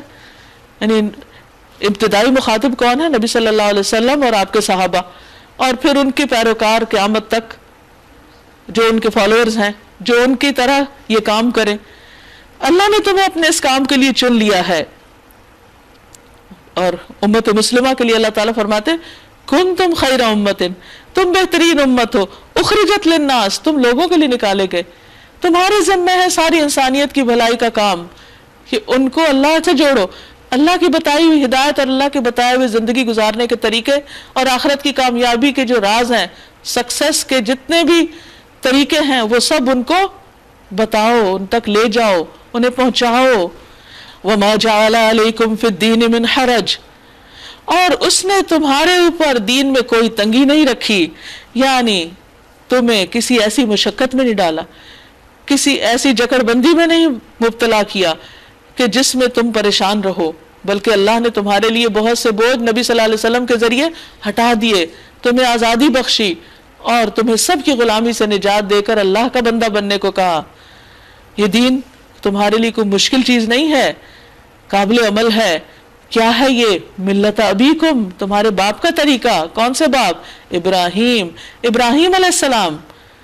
یعنی یہ بھی کہا جا سکتا تھا ملت نوح، ملت موسیٰ اور عیسیٰ، لیکن ملت ابراہیم. اس کی ایک وجہ یہ کہ عرب جن کی طرف قرآن مجید بھیجا گیا تھا وہ ابراہیم علیہ السلام کو اپنا بڑا مانتے تھے، اور اس پر انہیں کوئی اختلاف نہیں تھا. پھر اسی طرح یہ ہے کہ ابراہیم علیہ السلام پر سارے ادیان کے لوگ متفق ہیں. فرمایا ان سب کو مخاطب کر کے کہا جا رہا ہے کہ ان کا کیا طریقہ تھا، وہ توحید پر تھے. هو سماکم المسلمین، اس نے تمہارا نام پہلے بھی مسلمان ہی رکھا، یعنی اللہ تعالیٰ نے سب سے پہلے جو پیغمبر آئے دنیا میں، یعنی آدم علیہ السلام، ان کا دین بھی اسلام تھا، وہ بھی مسلم تھے. اور پھر ابراہیم علیہ السلام بھی مسلم، اور پھر نبی صلی اللہ علیہ وسلم بھی، اور جتنے بھی انبیاء آئے سبھی نے اپنے آپ کو مسلمان کا، اور ان سب نے اسلام ہی کی طرف دعوت دی. کوئی فرقہ وارانہ نام نہیں تھے. یہ بعد میں لوگوں نے اپنے الگ الگ نام رکھ لیے. من قبل وفی ھذا، پہلی ملتوں میں بھی سب مسلمان ہی تھے، اور اس ملت میں بھی اللہ نے جو دین پسند کیا، جو نام پسند کیا، وہ مسلم ہے. لیکون الرسول شہیدا علیکم، تاکہ رسول تم پر گواہ ہوں کہ تم نے حق ادا کر دیا اسلام لانے کا. وتکونوا شہداء علی الناس، اور تم سب لوگوں پر گواہی دو، یعنی اہل ایمان باقی تمام لوگوں کو حق کی طرف بلائیں. فَأَقِيمُوا الصَّلَاةَ وَآتُوا الزَّكَاةَ, نماز قائم کرو, زکوٰۃ ادا کرو, وَاعْتَصِمُوا بِاللَّهِ, اور اللہ کو مضبوط پکڑ لو. بعض اوقات ایسا ہوتا ہے کہ انسان عبادات بھی کرتا ہے تو اس میں روح نہیں ہوتی, وہ اللہ کے لیے نہیں ہوتی, وہ صرف وہ ایک فارم ہوتی ہے, اسپرٹ نہیں, اس میں ایک شکل سی رہ جاتی ہے, اور بس ایک روٹین میں مارے بندھے اسے کیے چلے جاتے ہیں لوگ. کہا وَاعْتَصِمُوا بِاللَّهِ, اللہ کو مضبوط پکڑو, اللہ کو یاد کرو, اور ہر معاملے میں اسی سے مدد مانگو. هُوَ مَوْلَاكُمْ, وہ تمہارا مولا ہے. وَنِعْمَ الْمَوْلَى, کتنا اچھا مولا, کتنا اچھا مددگار. وَنِعْمَ النَّصِيرُ, اور بہترین مددگار. لہٰذا ہم سب کو اسی کی طرف رجوع کرنا چاہیے اپنے ہر کام میں اور ہر عبادت میں, وہی ہمارا مطلوب اور مقصود ہو. وآخر دعوانا ان الحمد للہ رب العالمین. پارے کا اختتام ہوتا ہے. اب اس موقع پر آپ میں سے جو اپنی رائے دینا چاہے, کوئی جو آپ نے سیکھا یا کوئی بات آپ کو اچھی لگی اور آپ سب سے شیئر کرنا چاہیں تو موسٹ ویلکم. سورہ انبیاء میں مجھے آیت نمبر 1 میں یہ بات بہت ٹچ کی کہ جیسے یہاں فرمایا گیا ہے کہ لوگ جو ہے نا غفلت میں ہیں, تو اس سے میں نے اپنے لیے یہ نکالا ہے کہ انشاءاللہ میں خود اس علم کو حاصل کروں گی اور لوگوں کو جو ہے نا ان کی گمراہیوں سے نکالوں گی, غفلت سے نکالنا, جی ان کو بھی غفلت سے جگانا ہے, ان کو جگانا ہے. اور یہ کتاب کا مقصد اس کتاب کا مقصد ہم انسان ہیں, اور لوگوں کو یہ سمجھانا ہے کہ ہمیں ایک دن اللہ کی طرف لوٹ کے جانا ہے اور اس کے احکامات پہ ہم عمل کریں. السلام علیکم. یہ جو آیت ہم نے پڑھی تھی لہو ما فی السماوات و ما فی الارض, تو اس کے اندر پھر ہر چیز ہمارے لیے آسان ہو جاتی ہے زندگی میں, کہ ہم یعنی کوئی چیز چھن جائے ہمیں, یا ہمیں کوئی کسی چیز کی خواہش ہے وہ ہمیں نہ ملے, تو ہم ان سب پہ صبر آسانی سے کر سکتے ہیں. اللہ تعالیٰ نے یہ کتاب ہمارے لیے بہترین تحفہ دیا ہے کہ میرا دل چاہتا ہے کہ سب لوگ جو غفلت میں پڑے ہوئے ہیں میرے سمیت, اس کو ایک ایک حرف کو بیٹھ کے آرام سے پڑھیں اور سمجھیں, یا اداروں میں جائیں. اور ابھی تو ہمارے لیے موقع ہے جانے کا, کیونکہ ہمارے پتہ نہیں زندگی کتنی ہے, تو دوڑ, اللہ تعالیٰ کہتے ہیں کہ دوڑ نیکی کر لے, دوڑ نیکی کر لے. تو ہم دین کے لیے ہمیں دوڑنا چاہیے. سورہ انبیاء میں پہلی آیت میں قریب آ گیا لوگوں کے حساب کا وقت, حساب کا, موت کا وقت, اور وہ ہے غفلت میں منہ موڑے ہوئے ہیں. مجھے یہ بہت اچھی لگی. میں دنیا کے پیچھے, موت کو اور آخرت کو اتنا بھول چکی ہوں کہ میں دنیا کے پیچھے بھاگ رہی ہوں. دنیا کے لیے ساری جد و جہد ہے میری. جب تک میں موت کو اور آخرت کو نہیں یاد کروں گی, میں آخرت کے لیے جد و جہد نہیں کر سکتی. مجھے بہت کوشش کرنی پڑے گی کہ میں آخرت کو اور موت کو یاد کروں, تاکہ میری ساری کوششیں آخرت کے لیے ہوں. سورہ انبیاء میں یہ آیت ہے لقد انزلنا الیکم کتابا فیہ ذکرکم افلا تعقلون. تو یہ آیت اگر انسانوں کو شاید پتہ چل جائے کہ میرا ذکر ہے اس میں, اس محبت سے قرآن کو پڑھ لیں, تو شاید ہم قیامت کا بھی یقین کریں اور غفلت سے بھی دور ہو سکیں. آج جو چیز مجھے بہت زیادہ ریئلائز ہوئی کہ ہم لوگ اپنی غلطیوں کو شاید اس طرح سے ریئلائز نہیں کرتے کہ ہم انہیں ایکسیپٹ کر سکیں, اور اللہ تعالیٰ چاہتے ہیں کہ ہم اپنی غلطیوں کو ایکسیپٹ کر لیں. جیسے کہ آج ہم نے یونس علیہ السلام کا قصہ پڑھا سورہ انبیاء میں, کہ انہوں نے جب ایک اسٹیپ لے لیا تھا اور دین پھر جب انہیں ریئلائز ہوا تو انہوں نے غلطی ایکسیپٹ کی. جب ہم غلطی ایکسیپٹ کر لیتے ہیں تو پھر اللہ تعالیٰ مزید ہمارے لیے راہیں کھولتے چلے جاتے ہیں. لیکن وہ جو ایک وقت کی جو ایکسیپٹنس ہوتی ہے نا, وہ اللہ تعالیٰ ہم سے چاہتے ہیں کہ ہم اپنے ایک اسٹیپ آگے بڑھ کے اپنی غلطی کو ایکسیپٹ کریں. ابراہیم علیہ السلام کا جو واقعہ ہے اس میں یہ سوچ رہی تھی کیا ایسی خوبی تھی کہ اللہ تعالیٰ نے ان کی آنکھ کو ٹھنڈا کر دیا اور پھر ان کو اپنا دوست بھی کہا. تو اسی صورت میں ہم نے دیکھا کہ انہوں نے اتنا بولڈ سٹیپ لیا ایسے شرک کے ماحول میں کہ جب کوئی بھی ان کے ساتھ نہیں تھا, وہ تنہا تھے. جب انہوں نے یہ بیڑا اٹھایا کہ وہ لوگوں کے ساتھ خیر خواہی کریں گے اور اس ماحول سے نکالیں گے, اور پھر اس ماحول میں جو جواب تھا ان لوگوں کا, مشرکین کا, کہ ہم نے اپنے آباء و اجداد کو اسی پر پایا, تو میرے دل میں بار بار آ رہا تھا کہ ہم آج بھی یہی کہتے ہیں. ہمیں کوئی بات پتہ چلتی ہے کہ ہم نے تو اپنے ماں باپ کو, باپ دادا کو یہی کرتے دیکھا ہے. تو یہ دیکھنے کی بات سمجھ میں آ رہی ہے کہ اگر ہمیں دلیل مل جائے اور ہمارے پاس کوئی سامنے ثبوت آ جائے واضح, تو پھر ہمیں ان چیزوں کو چھوڑ دینا ہے جس پہ ہمارے ماں باپ چل رہے تھے. ایک اور بات کر سکتی ہوں.